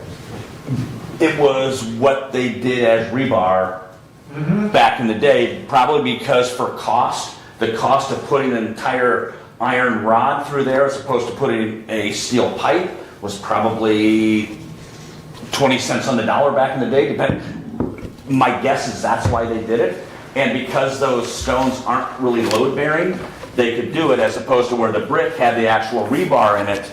The stones as ornamental, for lack of a better term, and they were just adhered to the brick. They weren't holding the structure up. They didn't need all of the strength of that full steel. That's why they could put the hollow tubing in there. And when I was there, I thought, what in the world, how in the world they wire this for electricity in, Yeah. turn of the century? Oh, no, it's No. not conduit at all. Which is just another fail point for a lot of those stones, though, too. Anytime you're drilling into it, it can splinter and crack or get an interior crack that gets moisture in it. Then you allow, the mortar goes bad, and it's got a direct path for, And here we are. So, it's still amazing construction for what they did with simple machines and levers and pulleys, right? All that was Yeah. done.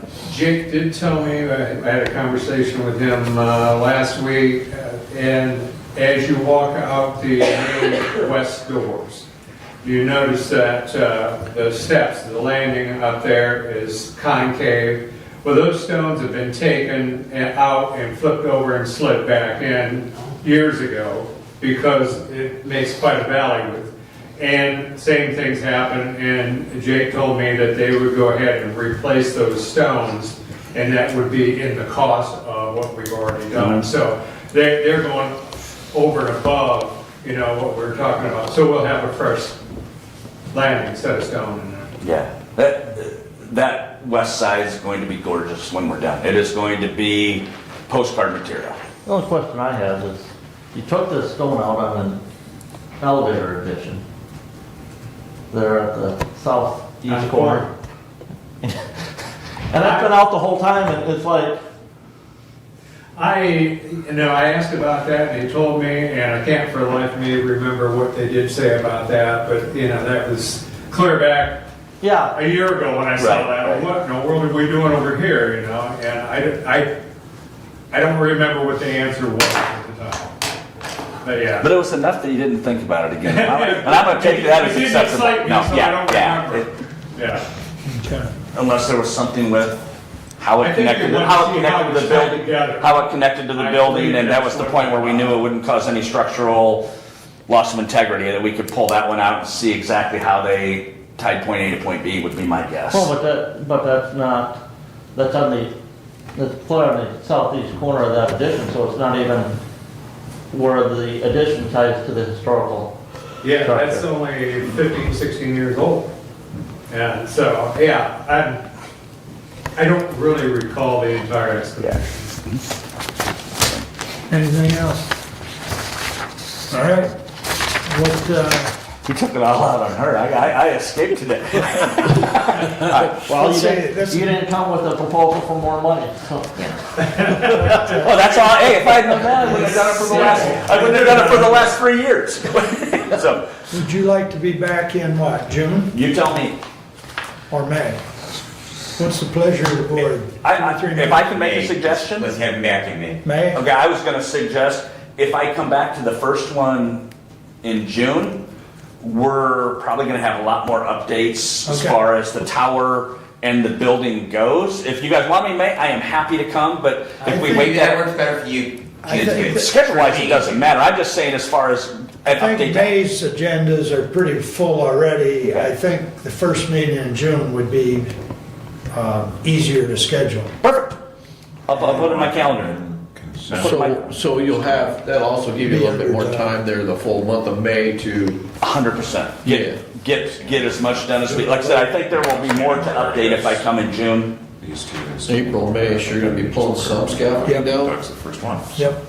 Nothing's coming down until we get the tower done, which hopefully will be, if not in June, really right around there. The building scaffolding, all the levels, even though we're just working on above the water line, all the levels will stay. So the windows guys still need them, or are they done? I think they're done. Okay, yeah, I just know they were, yeah, so we'll, the cost savings to come and pull those extra decks out that we had isn't worth, for the extra 3 months of rental, isn't worth the cost to have the guys come and pull them out and redo it, right? It's up, it's there, we're working on it, and off we go, so. On a side note, the windows are looking good. I mean, they've been really hit hard for the last 2 weeks, so they're moving right with them. Yeah. The other thing is the very tip of the tower, the round ball at the top, that is actually in the courthouse as you go up the stairway in the courthouse, where the chest is at, that's sitting in there also. So, we'll probably put together maybe some signage and everything, letting everybody know, but that's where it's on display at. And I do have some copper yet that came off the tower that's down in my office, if, anybody wants to see it, or Okay. I do have that yet. All right. We'll see you back on the 11th of June. That's perfect. Thank you all so much. Thank you, sir. Randy, thank you. Thank you. All right. Doug will let you finish your report, and then we'll come back to the agenda. Okay, I will consolidate my information. I did meet with LRS, which is the waste management company that has the City of Hillsdale contract. As a side note, before I talk about materials management, they had a transition from modern waste. LRS purchased that facility, that business.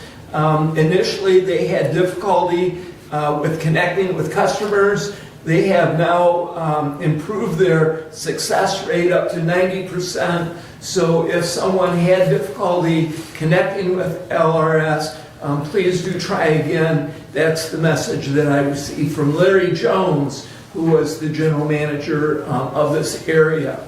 Regarding the material management process and the recommendation from LRS, who was the hauler, he recommended that we start to line up names for a committee. In other words, fill the slots as we can and outreach some of those individuals. Also talk with municipalities and townships so that they can be brought up to speed on where we're headed and what needs to happen.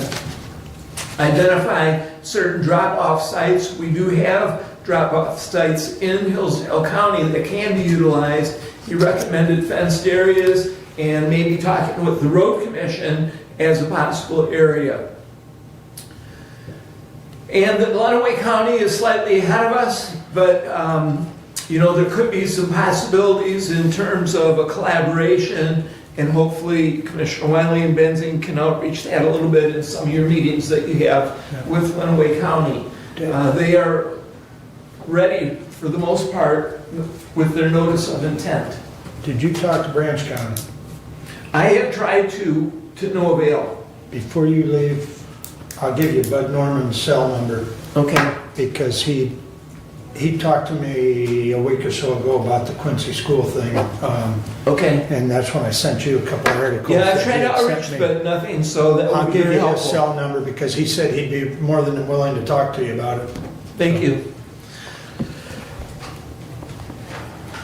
From Hillsdale City Council, they have some information on Arch Avenue for reconstruction in the industrial park with stormwater. They're seeking funding from Congressman Wahlberg. Match on Main is a program through the state of Michigan that has reopened for downtown businesses. It's a reimbursement grant-based program. Spring Cemetery Cleanup is on March 23rd in the city of Hillsdale, and the Hillsdale Community Foundation is currently seeking both projects and volunteers for Hillsdale County Day of Service, which is Saturday, April 6th. Whether you have a community project in mind or are eager to contribute your time and skills, you are encouraged to be part of this meaningful event. To register a project or sign up to be a volunteer, please contact the Hillsdale Community Foundation. In the city of Hillsdale, the Westwood Street project is about to begin. As planned, the contractor will be setting up traffic control and mobilizing equipment March 18th to get things started. That will include the closure of the intersection of Lewis and Westwood Street. If there are questions, please feel free to call Kristen Bauer, the city engineer at City Hall, or catch her on the project site. To update on the GIS, currently it's in process of sending emails to subscribers of the GIS website for them to access the new site. and we have received email information on what they are being told. In addition, the aerial flight will be initiated at any time, and as weather permits, update to follow as that progresses. Commissioner Lanius and I attended Michigan Works Southeast yesterday. We experienced a combined meeting with Developmental Workforce Board and the consortium. We had presentations from Michigan Works Southeast leadership team, specifically at the Hillsdale, what they call the American Jobs Center. Sandy Valance presented for the Hillsdale team in Hillsdale at the Michigan Works Southeast. We did have an inmate pass their GED program, and that was highlighted on WILX TV Channel 10. The Michigan Works Southeast Impact Award will be presented on April 17th in Lansing. Hillsdale County employer Ross Design has been nominated to receive the award. Daycare for children of employees is a barrier to finding employees. Ross Design is to be commended for providing in-house daycare for employees who have children. Meyer is hiring, and Michigan Works Southeast is beginning a summer youth program working in Jonesville with 68 youth. That completes my update. I tried to go through it pretty quick. Questions or comments for Doug? Very good, thank you. All right, we'll go back to Steve, if you would, please. Okay, I have an action item, resolution 24-032. A resolution expressing support to maintain local control over local land uses, including but not limited to short-term rentals, industrial solar installations, industrial wind turbine installations, and sand and gravel. Whereas local townships are best able to determine which uses should be and should not be in their local communities, and what plans are best and reasonable for each neighborhood, rather than having these decisions forced onto townships by the state government. And whereas the legislature of the state of Michigan has passed and the governor has signed House Bill 5120, now Public Act 233 of 2023, that strips away local community control on these issues and places the control within the Michigan Public Service Commission. And whereas the Hillsdale County Board of Commissioners is committed to protecting our community's land from special interests trying to strip away any local control. Now, therefore, the Hillsdale County Board of Commissioners resolves as follows. Section 1.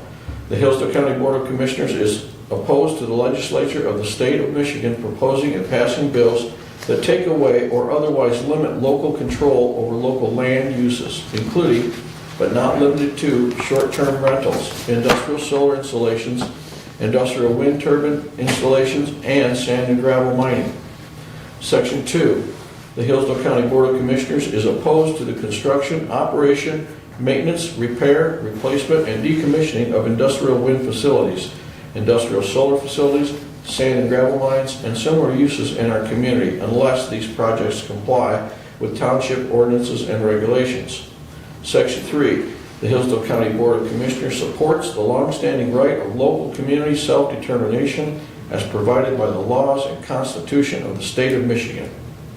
Section 4. As the members of Hillsdale County Board of Commissioners, we resolve to maintain the duties and responsibilities bestowed upon us as elected representatives by our constituents to execute their will to the best of our abilities in these matters.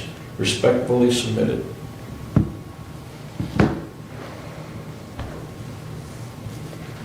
I'll support it so that we can discuss it. Brad? Mr. Chair, I'm going to start right out of the gate. I was a little surprised when I received this because it was my understanding that we were going to have a discussion in supporting the petition drive in regards to wind energy projects and solar projects and local control. In reading this, we have suddenly gone into the weeds, and I will remind my fellow commissioners that in the legislature, we have clean bills in Michigan. We talk about one subject. And so, Constable, we've kind of gotten in the weeds here. We're talking about short-term rentals, and we're also talking about gravel mining operations. And so with that, I am uncomfortable with having all these, and so I'm going to make a motion to table this and ask Commissioner Lanius to bring this back as a clean resolution in regards to solar and wind. If I believe I heard you correct, you've moved to table. That's correct, sir. Do we have support? I second. Motion to table has been supported. It's non-negotiable or non-debatable. Thank you. I saw that one. Both. Choice of words. We will have a roll call vote, please, on the motion to table. Commissioner Ingles, Yes. Commissioner Lanius, No. Commissioner Wiley, Yes. Commissioner Benzing, Yes. Commissioner Leininger. No. Motion to table still passes, I believe, 3-2. Clean bills. I will say I voted no because I wanted to say some comments before it was tabled, so. Okay. Yeah, You can reserve those for closing comments. there you go. Additional business. All right, moving along. Okay, so as Commissioner Ingles did reflect on, I had a meeting at Michigan Works, the joint meeting. A couple of things that he didn't touch on was the legislation day, March 13th at Michigan Works, and we have representatives going to Lansing for that meeting, and we should be well represented there. Senior Center had an issue the other day, and they had a broken pipe. And fortunately, there was someone there to identify the problem, and they were able to get it shut down. So I'm bringing this to you so you know where they stood. The water in the basement covered about 3/4 of the carpet, and that's about all the damage that was incurred. Other than in the maintenance room, one of the pumps did spring a leak when they turned it back on, and they had to replace a seal in that. However, there was a minimum amount of damage from that. Also, all this damage, if you will, or water flooding, all that's covered under their insurance policy for the building. So they were able to get everything cleaned up and repaired and put back together, and the fitness center is back online today, this morning. So anybody interested in that, they're back up and running again.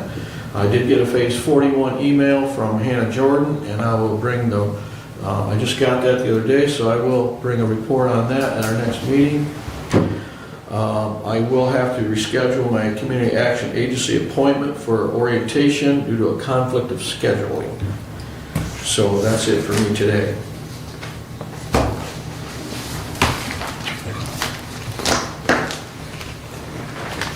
Any questions for Steve? I do have a question. Okay. I heard a news story in regards to, I believe it was Salvation Army receiving the emergency funding. I think that's the FEMA funding. Were you involved in that process at all? No, I haven't heard anything from Salvation Army. Again, Okay. it's phase 41. So I'll have a report on that at our next meeting. Okay. So as soon as I can sort I out. think they got around $20,000 for emergency housing assistance. Yes, just a little over 20,000. So, Yeah, I will get that report as soon as I can gather all the information on it. So I just received that email, so, thank you. okay. I had to pull up an email, because when you mentioned water issues, but this was medical care. I just forwarded the email to you, and I'm not gonna read the whole email since I forwarded it to you, but they've got a water issue as well, but it's a planned issue on April 1st, because BPU has to replace a valve on Mechanic Street, and therefore they're gonna be without water for a period of time, and he explained some of the things that they're gonna do, so just look at that email. And the senior center will have a maintenance company coming in and replacing a couple of pipes and some of the bolt together joints on that system so they don't have a potential leak again. And there is some talk about some type of a alarm system, so if they have a pressure drop in the system, it would sound an alarm and Oh, okay. potentially alleviate Oh, that. so that leak was after hours?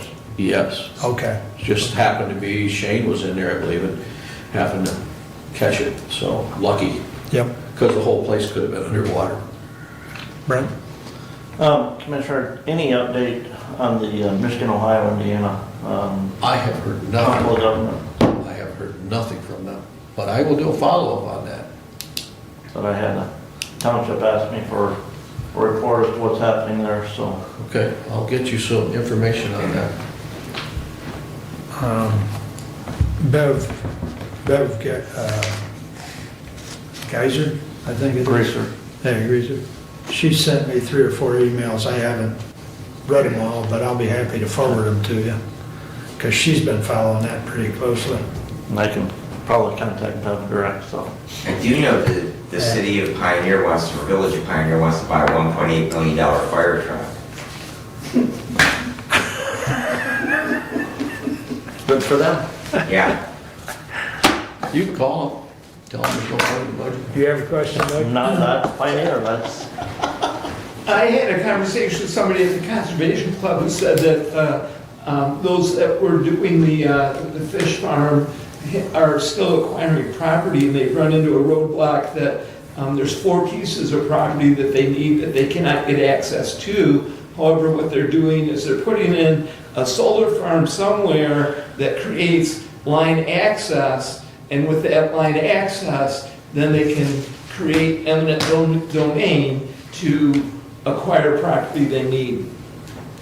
So that would be another follow-up question on how the progress is going. Yeah. well, you know, that's, the progress there is dealing with the USGS Yes. geological survey of the aquifer. That's entirely outside of anything that's happening in the Pioneer area regarding the Fish farm. the construction of a salmon operation. I do know that the County Road Commission there did deny the original request from, I believe, the Village of Pioneer for a access to their road right away to install water main lines for their new water system into town, so.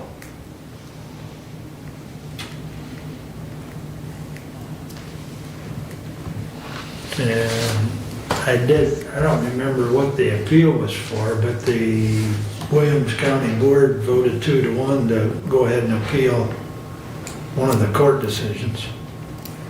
So it's an ongoing saga. But Steve can dig us up some more information. I'll see what I can find on it. Thank you. Any other things for Steve? Mr. Benzing, your turn. Thank you very much. I'll start out, you all received a copy of the letter. I apologize for not having it in the packet, but I just actually got that last evening because the deadline for the application was extended, and we originally, Mr. Whitaker and I believed that we weren't going to be able to have this in time to bring before the body. So I'm going to make a motion to send the Hillsdale County Board of Commissioners send a letter of support to Senator Peters for a request for congressionally directed funding for a new public safety radio system for Hillsdale County, and authorize the chair to sign. Support. Thank you. You can see the letter. Basically, this is the same funding we've heard from last week in regards with Senator Stabenow. This is to Senator Peters' office. I also became aware yesterday, you may have also gotten the same email from Dustin Krasny in regard to Congressman Wahlberg's. Similarly, with earmarks, congressionally directed funding, however, we would like to sanitize that. But that basically it is a budget request to insert into the federal budget. And so we are making that request. Director Whitaker and I worked last Tuesday for a bit and getting the information into the appropriate website. And one of the things they asked for is letters of support, and so therefore the reason for this today. You've all had a chance, I presume, to look at the letter or glance over it. If not, I'll give you another minute. Or I'd be happy to read it as well, whichever you would prefer. Anyone want to read it, or are you okay with looking it over? I know, Commissioner, do you know how much Director Whitaker is submitting to the senator? I believe Support from on what we have heard that the maximum is $3 million, so we would be submitting for the $3 million. this? Okay, I know, looking at the website, link that came from Dustin for Congressman Wahlberg's office, you know, some of the key things there is there other supporting areas where, you know, you've got some of the money, we just need to provide some additional funding for it, so. So, and, you know, again, that this project, and we could go back to the discussion we had about what do we do with the ARPA funds, that we could have taken our $8.8 million and thrown it at a public safety radio system. Obviously, we had, you know, when we looked at those requests, we had $20 million in requests for the county. We could have taken, but we still would have had to have supplemented those dollars, even if we'd gone ahead with that project previously. So it still is going to be contingent upon us finding an alternative, which will most likely require an appeal to the voters of the county for a millage that would then repay a bond for the balance of the construction of this project. But it would help greatly if we were able to receive the maximum appropriation. And, you know, we heard today from Brian that, you know, maybe some of that additional work on the courthouse would be $500,000 to $2 million to complete that stonework the rest of the way around the courthouse. I wonder if, you know, we've already allocated just over $10.5 million to that work. Should we submit a request to Congressman Wahlberg's office for some additional funding for that, whether it pays back some of that $10.5 million and frees some of that money up, or we use it to finish that stonework? So maybe it's something that the facilities committee and facilities director can look at, and because that request to Congressman Wahlberg's office is due, I think, by the 26th. Yeah, it's the same date, I believe, across the board for. Right. So. Do you want facilities to look at that, or the budget committee to look at it? I think the budget committee would be more appropriate. We can look at it, yeah. I mean, I just say that from a number standpoint. Yeah. So, and I would be very supportive of submitting that, you know, to. Yeah, like Commissioner Benson said, I'm not a fan of earmarks. I'd much rather, you know, if the federal government or the state government is going to appropriate funds, Yeah. appropriate it in a, you know, even-based grant distribution system where, you know, applicants have to submit grants and they're scored and it's distributed, you know, accordingly. But on the flip But if they're not side, going to, yeah, You work within the system. right. I mean, if we don't apply for it, someone else will. That's just the way it works, and we might just as well be at the table. So, all right. and again, you know, like I say, the key thing that I saw in that is, you know, we've already got a good share of the funding Right. secured for that courthouse. Right. Well, and that'd be something that, you know, shows our commitment to it, Right. so. Okay. Very good. Look for the, We'll put that letter in the next packet. okay. I believe we have a motion, Yes. unless there's Yes. further discussion. You are right. I was just about to ask if there was further discussion. Thank you. Can you repeat the, Motion? yes? Would you? Why don't you, as you have it, That will please. make me feel better too, so. Motion to send a letter to Senator Peters to show support for the Hillsdale County Public Safety Radio Upgrade Project seeking fiscal year 2025 appropriations. And authorize the chairs. And authorize the chair to sign. Thank you. All right. Everyone good with the motion? Of the readback anyways? All right, we'll take a roll call vote, please. Commissioner Laney. Yes. Commissioner Wiley. Yes. Commissioner Benzing. Yes. Commissioner Leininger. Yes. Commissioner Engels. Yes. Passes 5-0. Please continue with your report. Thank you everyone for your support on that. Last Tuesday, Commissioner Lanius and Director Whitaker and myself met out of Central Dispatch. I think Commissioner Lanius, that was your first opportunity to be out of Dispatch Center. Hopefully you found that informative. We went over the updated quote, basically the final numbers, which includes decommissioning the Camden and Osseo towers. Just to rehash on that, those are basically tubular towers. If you think of your TV tower, only a lot taller, with guy wires on it. Eventually those tubes will rust through and those things will fall over, so as part of the project it would be the responsible thing to do rather than to let them come crashing to the ground, despite you do have a cutting torch, Commissioner, as do I don't know that I have enough acetylene. If I may, I had a constituent ask if we have talked to Dave Cleveland to see if he's interested in either of those sites. That has not been part of the discussion. That most certainly could be on any of the towers that we decommissioned. So Because once we remove Right. those towers, we still, at least on the Camden site, I'm not sure about the Osseo site. Camden, we own the property. correct. Do we own the property at I Osseo? believe that we do as well. Okay. Yeah. So, to that point, is that something that, DMC? Certainly could be, if nothing else, even if they were to accept them, Right, and remove the liability from us, that is a possibility. so, to that point, I had a Okay. constituent ask, so I I passed that will- along. I will, if Director Whitaker is not listening as we speak, I will make sure that he asks that question, so. Sure. But anyways, my current hope is to have the information after board's review are concluded for what ballot language would look like.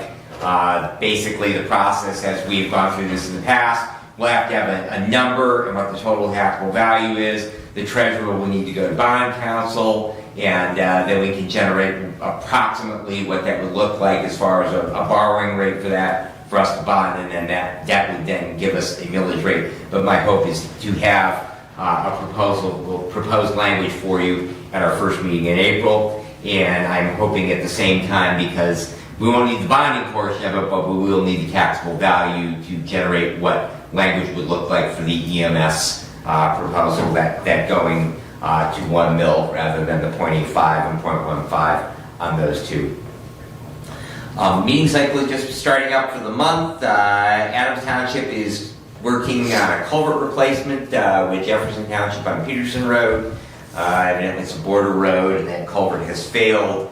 I believe that there will be someone from Adams Township at Jefferson's meeting tonight to see if they can work that out on how they're going to pay for that. Ransom Township was able to appoint a new clerk last night, and I can't recall, it's Mrs. Burkhart, but Kathy Burkhart. Kathy Burkhart. And she is the new clerk. That is effective as of today, and Ransom is working on an updated renewed fire contract with Woodbridge Township.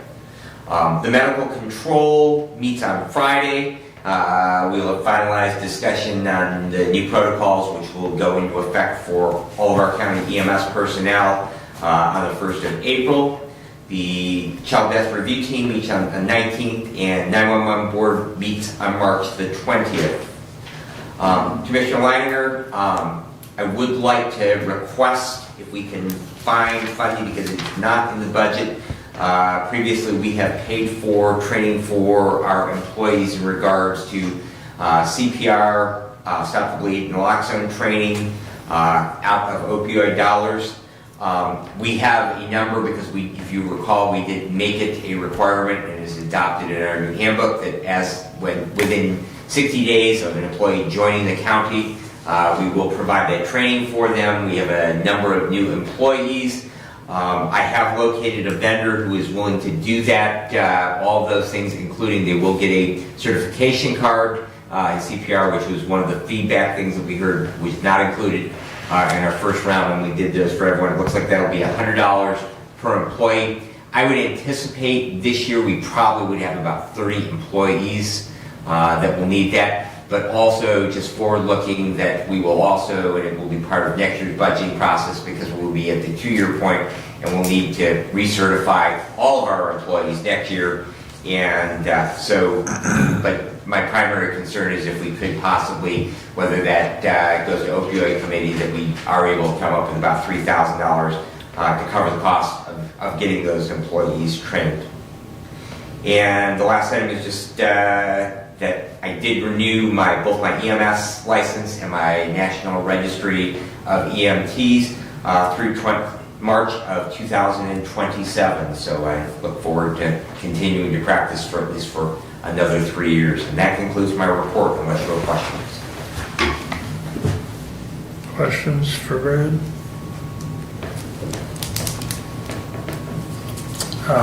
Just a comment.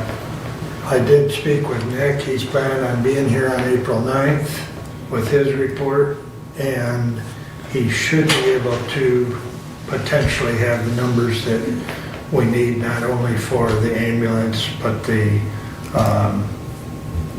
Public safety care. Yeah, so potentially we can get those languages all taken care of on that first meeting. Very good. I would like to at least get that in front of the board at our first meeting, so that if we do delay that to our second meeting to approve that, if we need to make any changes, tweaks, whatever. Right. Because that way then we'll still have, because the deadline for that proposal language is our first meeting in May. So I would like to have that absolutely on both those buttoned up by the end of April. Right. Okay, anything else for Brad? All right, Mr. Brandt, your turn. All right. In your packet today, Commissioners, were 2 copies of the joint operating agreement for the Branch Hillsdale St. Joseph Board of Health. The first one was supposed to be a marked up copy that had some of those changes in it. I noticed there's only the 2 parts highlighted. There was another change that's not highlighted, and it apparently wasn't highlighted because it was a removal of some language in there.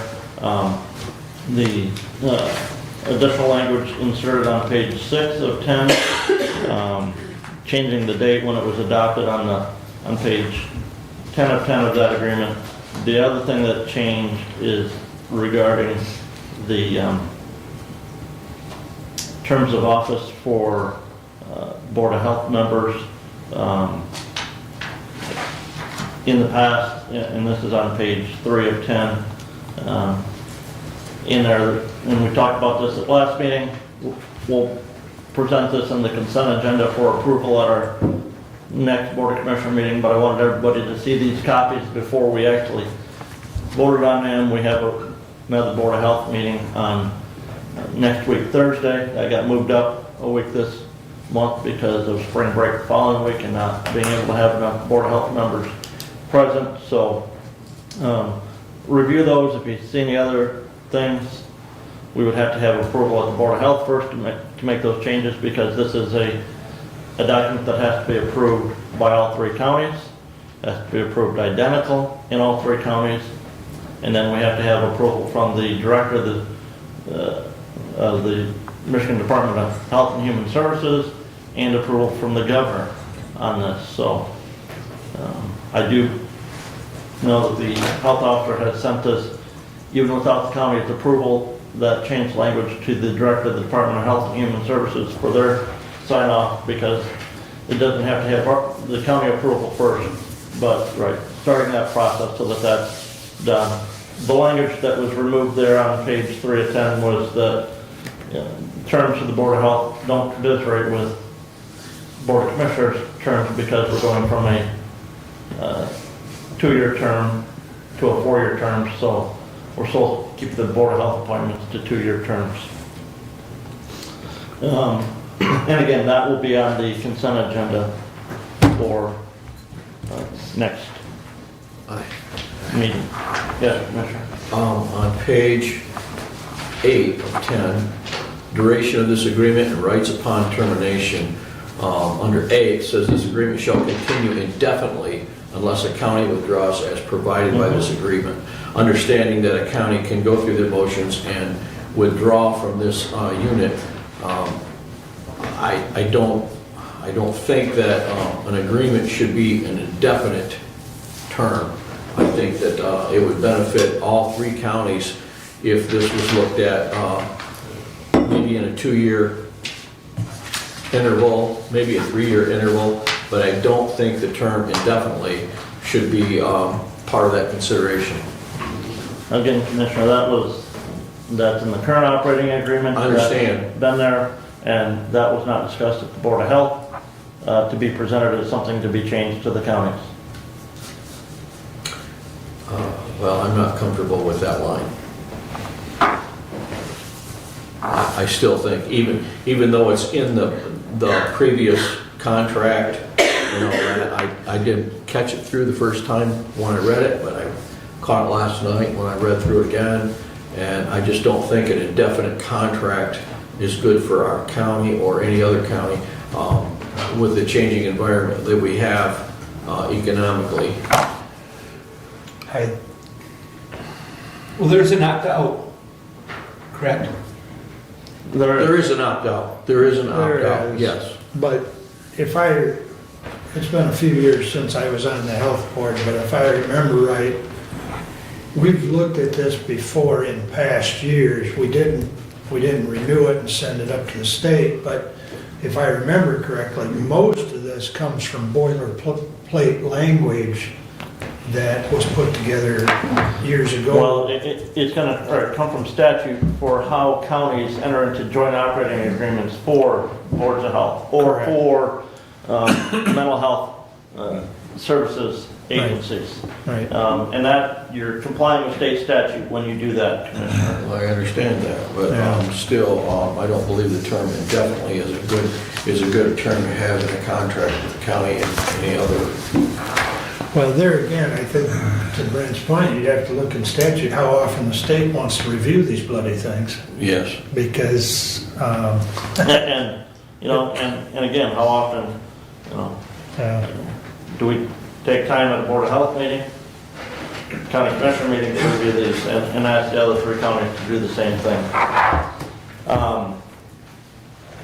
Wellwide Services will have a meeting next week. In those, we have a executive committee meeting on Monday after the personnel committee to enter some negotiations with a candidate for the in-house CFO position that the board has approved to proceed with. And if we are successful, we'll be terminating the agreement that we have with the financial one for that services at the agency. They've outsourced that CFO position since 2019. And have been very happy with it, but looking for some in-house work to get some more work out of that position. At our last commissioner meeting, we had a resident speak during public comment that their taxable value went up over 30%. And the only way somebody's taxable value is going to increase that high in the county is if they have a sale of property and it's not agricultural, and so it's going to step up to the new value that they paid for the real estate, or if they build a new building that is added to the taxable value of that property. Now, many of us here the first of this month received our notice of our tax assessments, and those can be taken to the local township board of reviews to discuss that taxable value. Since 1994, the taxable value was capped at the rate of inflation or 5%, whichever is less. So long as there's, again, no changes to that property, no additional building to that property, sale of that property, which causes that taxable value to come uncapped. The assessed value, which is supposed to represent 50% of the property's true cash market value. That can change more than the rate of inflation. It can go up, it can go down. As property owners, we should be happy that our property has appreciated in value. I received my tax assessment, saw that 5% increase in taxable value, knew that was going to happen, but I saw a larger percentage than that increase in that assessed value. And again, I knew that was going to happen just because of how real estate has been selling within the county lately. But again, that's something that if somebody has a concern with that, they need to address that with their local boards of border review. And I believe most of those border reviews are meeting this week. Yes, sir. So if somebody has a concern with that taxable value, take that to the board review. Or at minimum, come to the equalization office and get a property data card so you know what information is used to develop that taxable value on your real estate. Well, while you bring that up, I might also add that a call to the assessor, most of the assessors are very willing to take a moment and explain everything that went on with that parcel. And many of us have experienced a change in assessors, and that's just because, of the lack of. But even with that said, the new one that is covering Allen Township and a good share of the west side of the county is accessible by phone. Yeah. So. And to that point, everything that I have seen from some of my constituents complaining about this, most of the problem is understanding the tax bill. And a lot of people do not understand the tax bill. However, on top of that, everything that I have seen from what people are telling me is their property has been reassessed due to improvements, whether they've done anything or not. So across the board, they kind of upped everybody's taxes under the disguise of property improvements, and mine being one of them.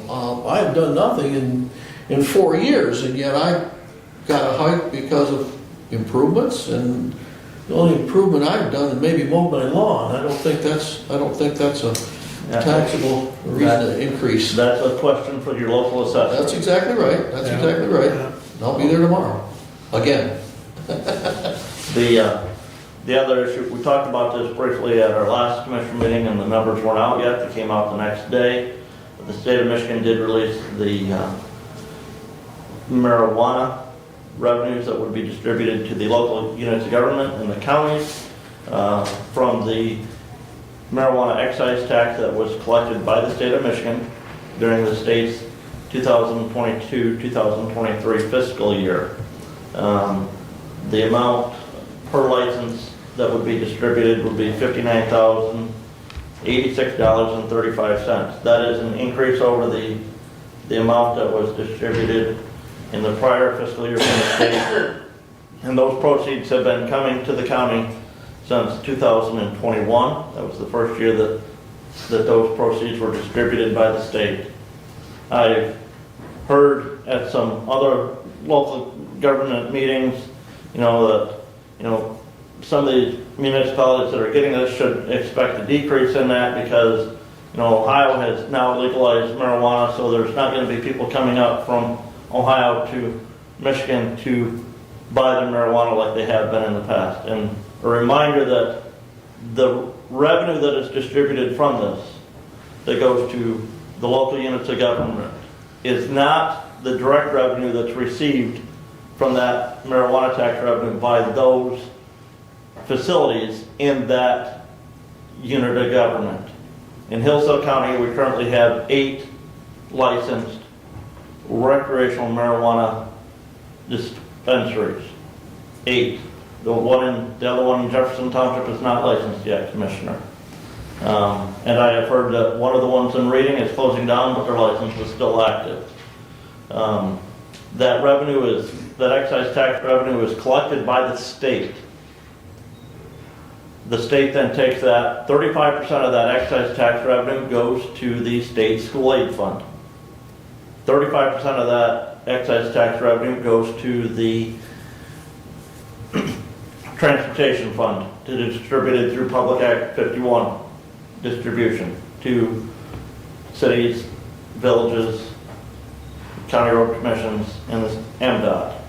The other 30% is divided evenly between the local units of government who have authorized the recreational marijuana facilities and the counties that those facilities, that those local units of government are in. Hillsdale County has never voted to authorize recreational marijuana facilities. That's done locally at a city, township, or village level. We have 3 municipalities in Hillsdale County that have authorized those facilities, that being the Village of Camden, City of Reading, and Jefferson Township. And there are 4 facilities licensed recreational marijuana distributors in the Village of Camden. I believe that there are 12 licenses total in the Village of Camden. Some of those are for marijuana grow facilities, and the revenue is not based on a grow facility, it's only on a recreational distributor. So I've heard some people talk about, well, the city of Hillsdale turned down a marijuana grow facility. The revenue would not be there for the city of Hillsdale because of a grow facility in the city of Hillsdale. It's only there for a recreational distributor. And so, yeah. However, there are licensing fees that the local unit generates. Yeah, but it said that excise tax is distributed by the number of licensed grow facilities. This year in that distribution, there were 737 facilities across the state, and those local units of government that split that money, and there were 71 counties that received money from the state. So, which is an increase from 2021, there were 178 facilities in 38 counties that split the money. So, that concludes my report. Question? Go ahead. By the numbers, with the recreational payments that we've received, our general fund for Hillsdale County in 2020 was $56,002.64. In 2021, it jumped to $282,267.20. In 2022, our general fund benefited with payments of $414,729.68, and in 2023, Hillsdale County will receive $472,690.80. That's for the Hillsdale County General Fund portion. The other municipalities, townships, villages, so on, they receive their money, so the combined is double the 472, which makes it $1,225,690.32. It's a lot of Doritos. That's a whole lot of smoking. Or gummy bears. Yeah. All right. Anything else for Brent? All right. I will take up this action item that should be at your desk, or table, 24-33, to the Honorable Board of Commissioners. We recommend the following individual be appointed to Hillsdale County Opioid Settlement Funds Committee for a partial 2-year term effective March 12, 2024 and ending December 31st, 2025. Support. Thank you. As recommended in discussion with MAC as well as discussion in the committee, we felt we need 1 or 2 people added that are recovering substance abusers or users. And so this young lady has graciously volunteered. And so I bring that forward as an appointment, and we're still open to, so as you go around, if you want to spread the word, we're open to 1 more member to that committee. So it'd be nice to have 7 instead of 6 to discuss things. So, is there any questions on the resolution? Roll call, please. Commissioner Wiley, Yes? Commissioner Benzing, Yes. Commissioner Leininger, Yes. Commissioner Ingles, Yes. Commissioner Lanius. Yes.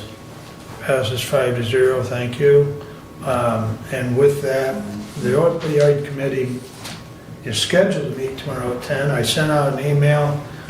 Brent and I talked, we didn't have any action items, we have no current requests.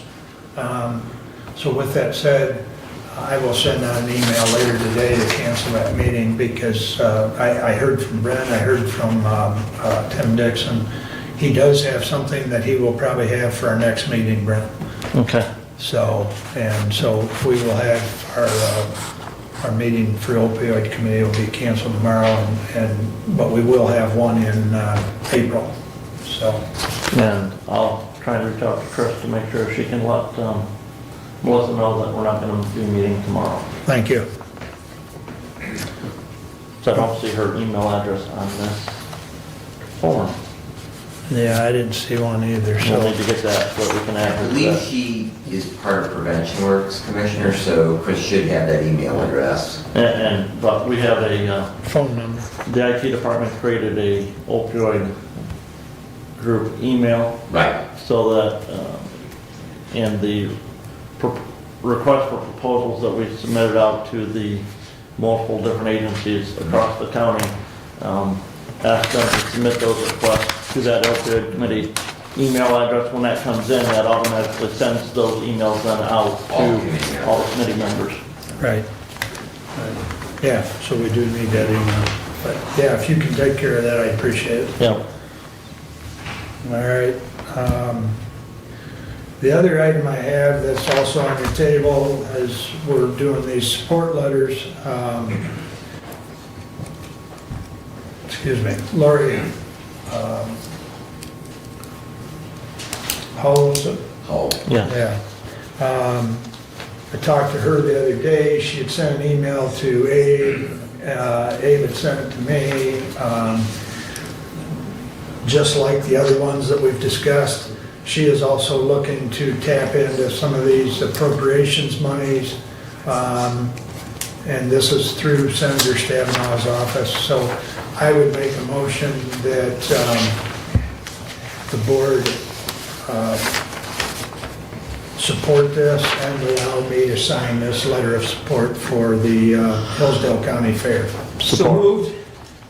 Thank you.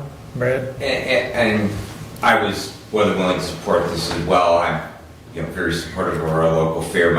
My only concern is those entities with which we have signed letters of support so far are governmental units. The fair is a private nonprofit corporation, and so I just want to say that we do open the door. And one of the things that we've always collectively by consensus said that we want to be careful when we get off into resolutions declaring this day or week or whatever, and or supporting things which are not necessarily officially supporting things which are not actually part of county or local or other entities of government. So I will be voting in favor of sending the letter, signing the letter of support, but I did want to add that comment that there is a discrete difference between what we have done so far and this one.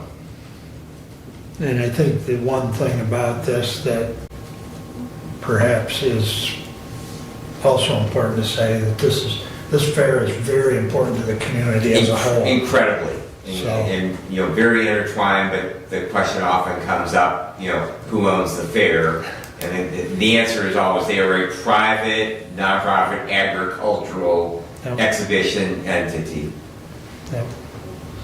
All right, any other discussion on the motion to sign that letter? To that point, Commissioner, Lifeways is a not-for-profit corporation. You know, yes, they receive funding from the county. They were created by Hillsdale and Jackson County jointly, but they are still a non-for-profit, private entity corporation, As is Community Action Agency. as is the Hillsdale County Agricultural Society. Okay, point taken. Anything else? We'll vote on the motion, please. Commissioner Benzing, Yes. Commissioner Leininger, Yes. Commissioner Ingles, Yes. Commissioner Lanius, Yes. Commissioner Wiley. Yes. Passes and we'll sign the letter. So thank you. Question arose, I think, at the last meeting about the department head meetings and if they were accessible. I know I talked to David, they are recorded when we do those.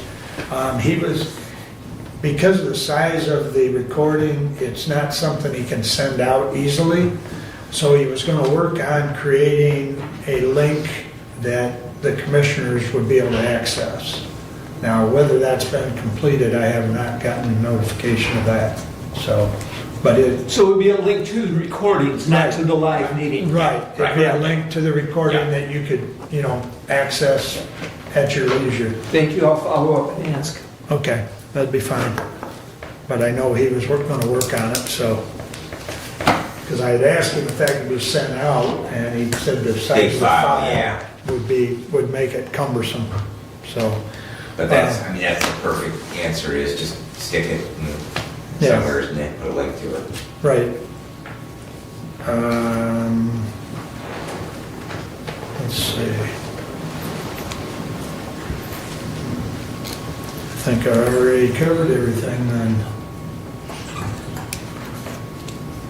Other than I will not be here at the next meeting on the 26th. Mr. Benzing will run the meeting and I will still assist him and Abe on getting the agenda ready before I leave. But we're gonna take off for a few days. So, that's all I have unless there's a question or comment. With that said, what brings us back around to public comment? Would anyone wish to address the board at this point? Bob, you may approach the podium. Gracias, señor.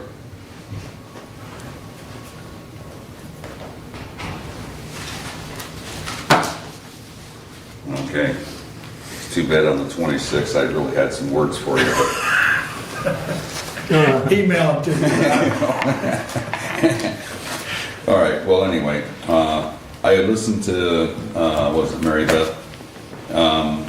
I didn't like the idea of a building being stick-built.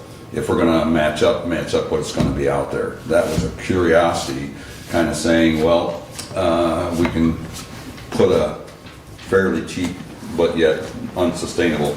I would rather see a 3-story put up or a 4-story put up, simply because then you can accommodate much grander, I should say, if that was to be the case. And I just did not see some of the monies. I guess I was looking at what we have here is the memo. I guess it was on the federal funding. I'm gonna have to skip it, so I apologize for that. I'll get back to my other paperwork there.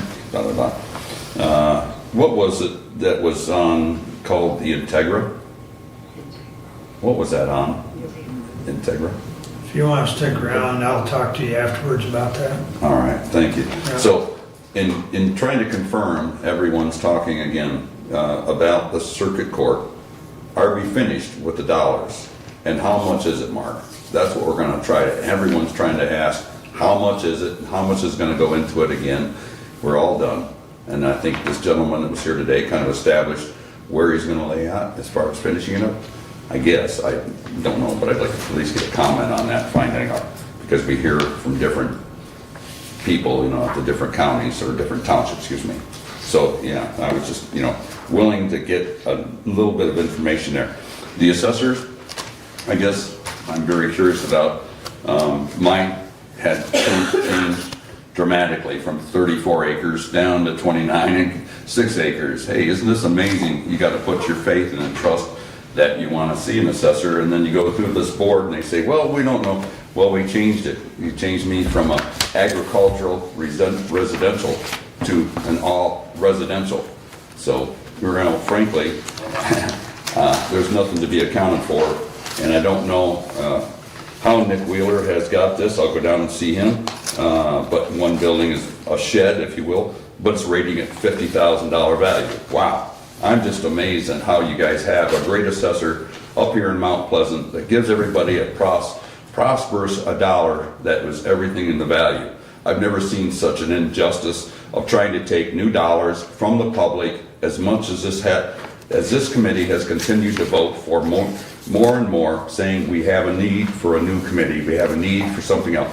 It's very tiresome to keep bleeding the dollars out of these people, and the entrust was given to you folks. I think it's just been wasted. Thank you. Anyone else wish to address the board at this time? Okay. Additional business. Steve? Yeah, I just received an email from Michigan Association of Counties. I got this just before the meeting started today. MAC joins campaign to repeal state control of energy sightings. The MAC Board of Directors has voted to join the Citizens for Local Choice, a coalition of groups pushing for a statewide vote to repeal sections of a state law that put an unelected state panel in final charge of sitting of energy generation facilities. So this resolution that I put forth today is now supported by the Michigan Association of Counties. However, it may not be accepted the way I have it written, so I will clean it up. But I just wanted you to know that MAC is behind this issue, and it's a very important issue, because if the state ends up taking control like they plan on doing, and we don't do anything about it, the next thing they're looking at doing is homeschooling, and they're working very feverishly on that right now. So if they take over homeschooling, that's going to be a whole nother issue on top of it. And we learned from Michigan Works yesterday in our meeting that the state's also looking at pulling some of the money from Michigan Works to do as they deem necessary by the governor. So there's an insatiable appetite for our state government to take over everything from the county. So this is a bigger issue than just trying to repeal this. Anyway, I'm going to bring that back and we'll take another look at it. But I think it's an important issue. Other than that, I had a pretty successful trip to California, other than being wet and warm, wet and cold.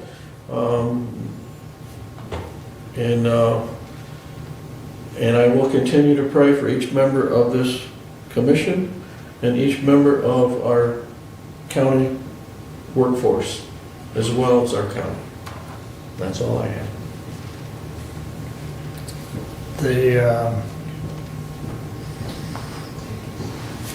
The email from Mac, Steve. Does have a template. Yep.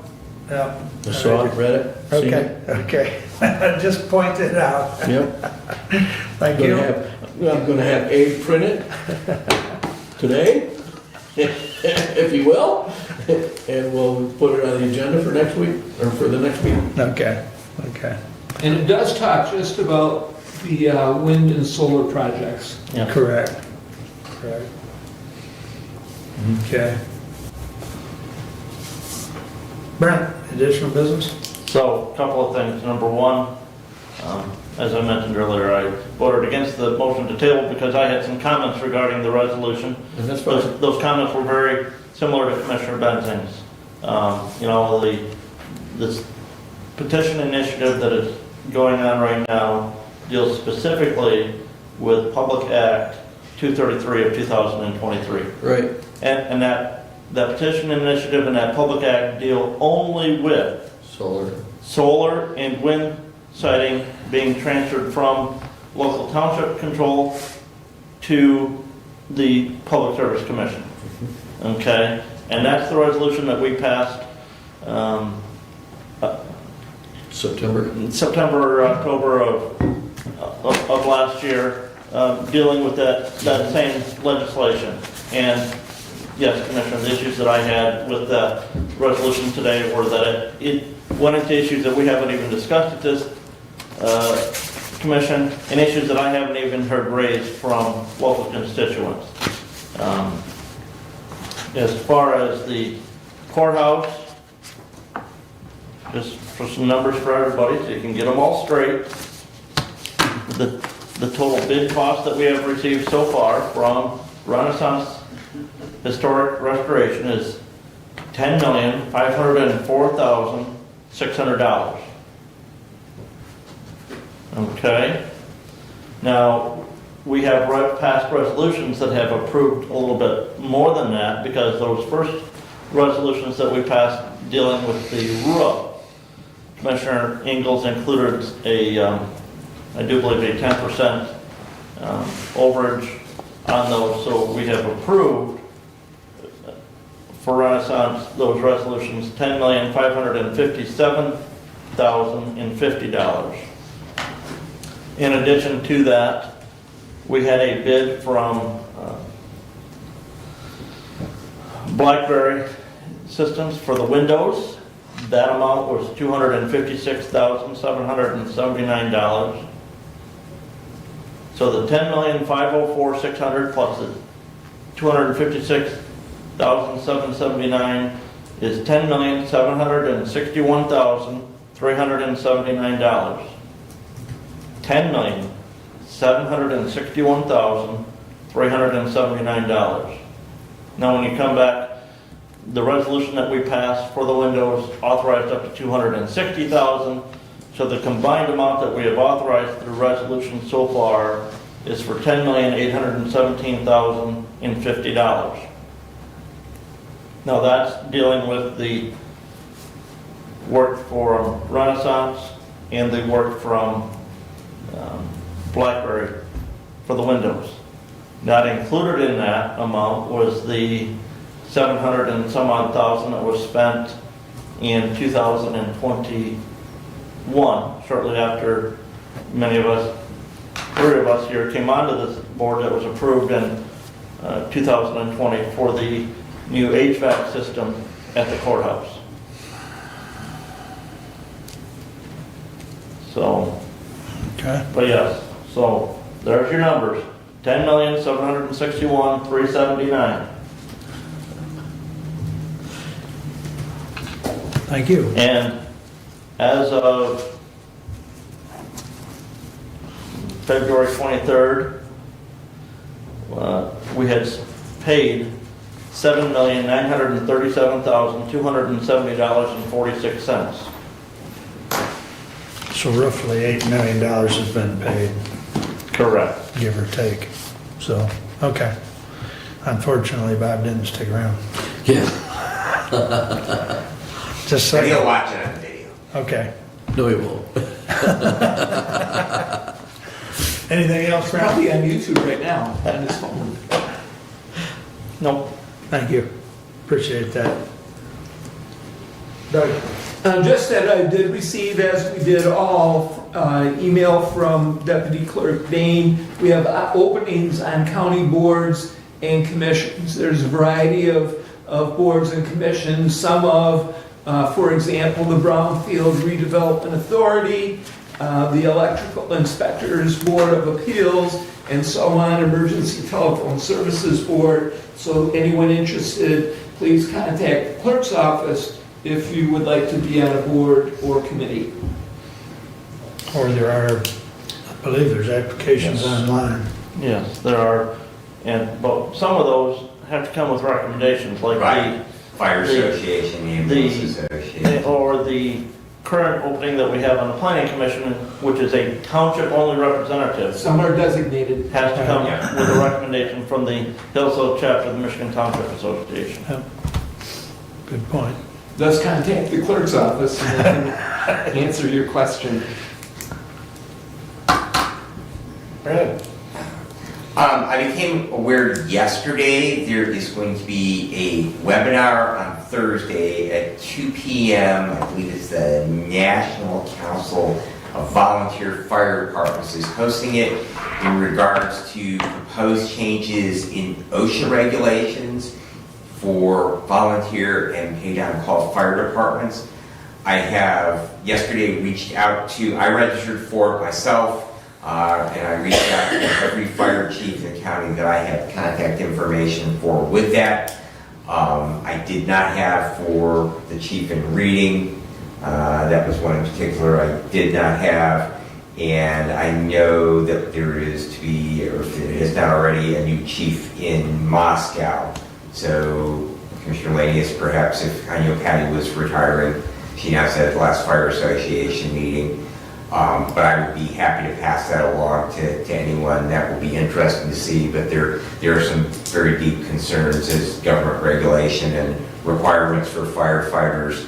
That is an area of concern I hear is in this record all the time, that we have 220 hours of required education to become a certified firefighter in Michigan, basically to give away your time. So, like I say, if anyone would be interested in that, I will have a report for that at our next meeting. Also, this past Saturday, I was able to help Red Fox Sportsman Club. We had to instruct recreational hunter safety. We had 46 people who attended the class and received their orange cards. We had a 100% pass rate. There is a class this weekend at the Halter Center at Hillsdale College, Shooting Sports Center. That class is full. However, there, I believe, is a wait list. You go on the DNR website, you can get on the wait list for that. There's also a class upcoming in 2 weeks at Brooklyn Sportsman's Club, not very far away. And Red Fox is planning on doing a traditional 2-day class, not just the field day class where you do the online portion, in September.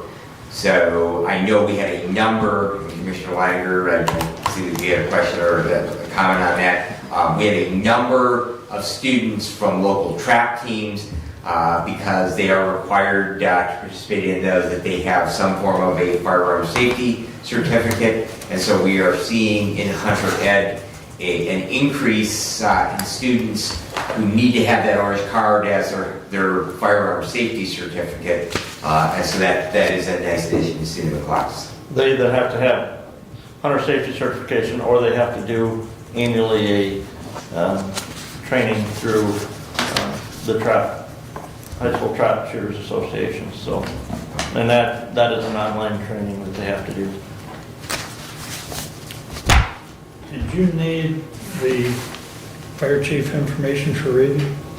If you have the current chief, that would be wonderful. Well, I'll be at the city meeting Okay. tonight. I can ask Yeah, if you Kim. can get that for me. I made a note. I'll find out, get that information to you as far as their name and contact Okay. info. Okay. Anything else for Brad? Thank you. I only have one thing, and it's just, I think you all got this email from Mac the end of February, and it was this SMART meeting. I think I talked to Brent about it. It shows us within this region, it was a save the date. And I sent an email up to Derek Malott going, what is this? Because there was basically no information other than save the date. And he sent me back an email that says, Kent County wanted this sent out, and that's all the information you had. So I guess stay tuned. I mean, I believe it is an IT or broadband internet related. I remember hearing that term at a MAC conference a couple of years back. yeah. Well, it shows us in this southwest Michigan region, but it's March 27th at 8:30 to 1. And it doesn't even say, it says it's going to be at the Hillsdale County Sheriff, or excuse me, the Kent County Sheriff Substation. But I would think with the vastness of the region, it'd be also Zoom or some other form of virtual. But if I get an email back from anybody on it, I'll certainly send it out. But that's the only thing I've seen, and that's been 2 weeks ago. So just thought I'd share. You may very well be right. It might be something to do with IT, but this is pretty generic. So I did put it on my calendar. All right. Well, unless there's nothing else, we stand adjourned. Thank you.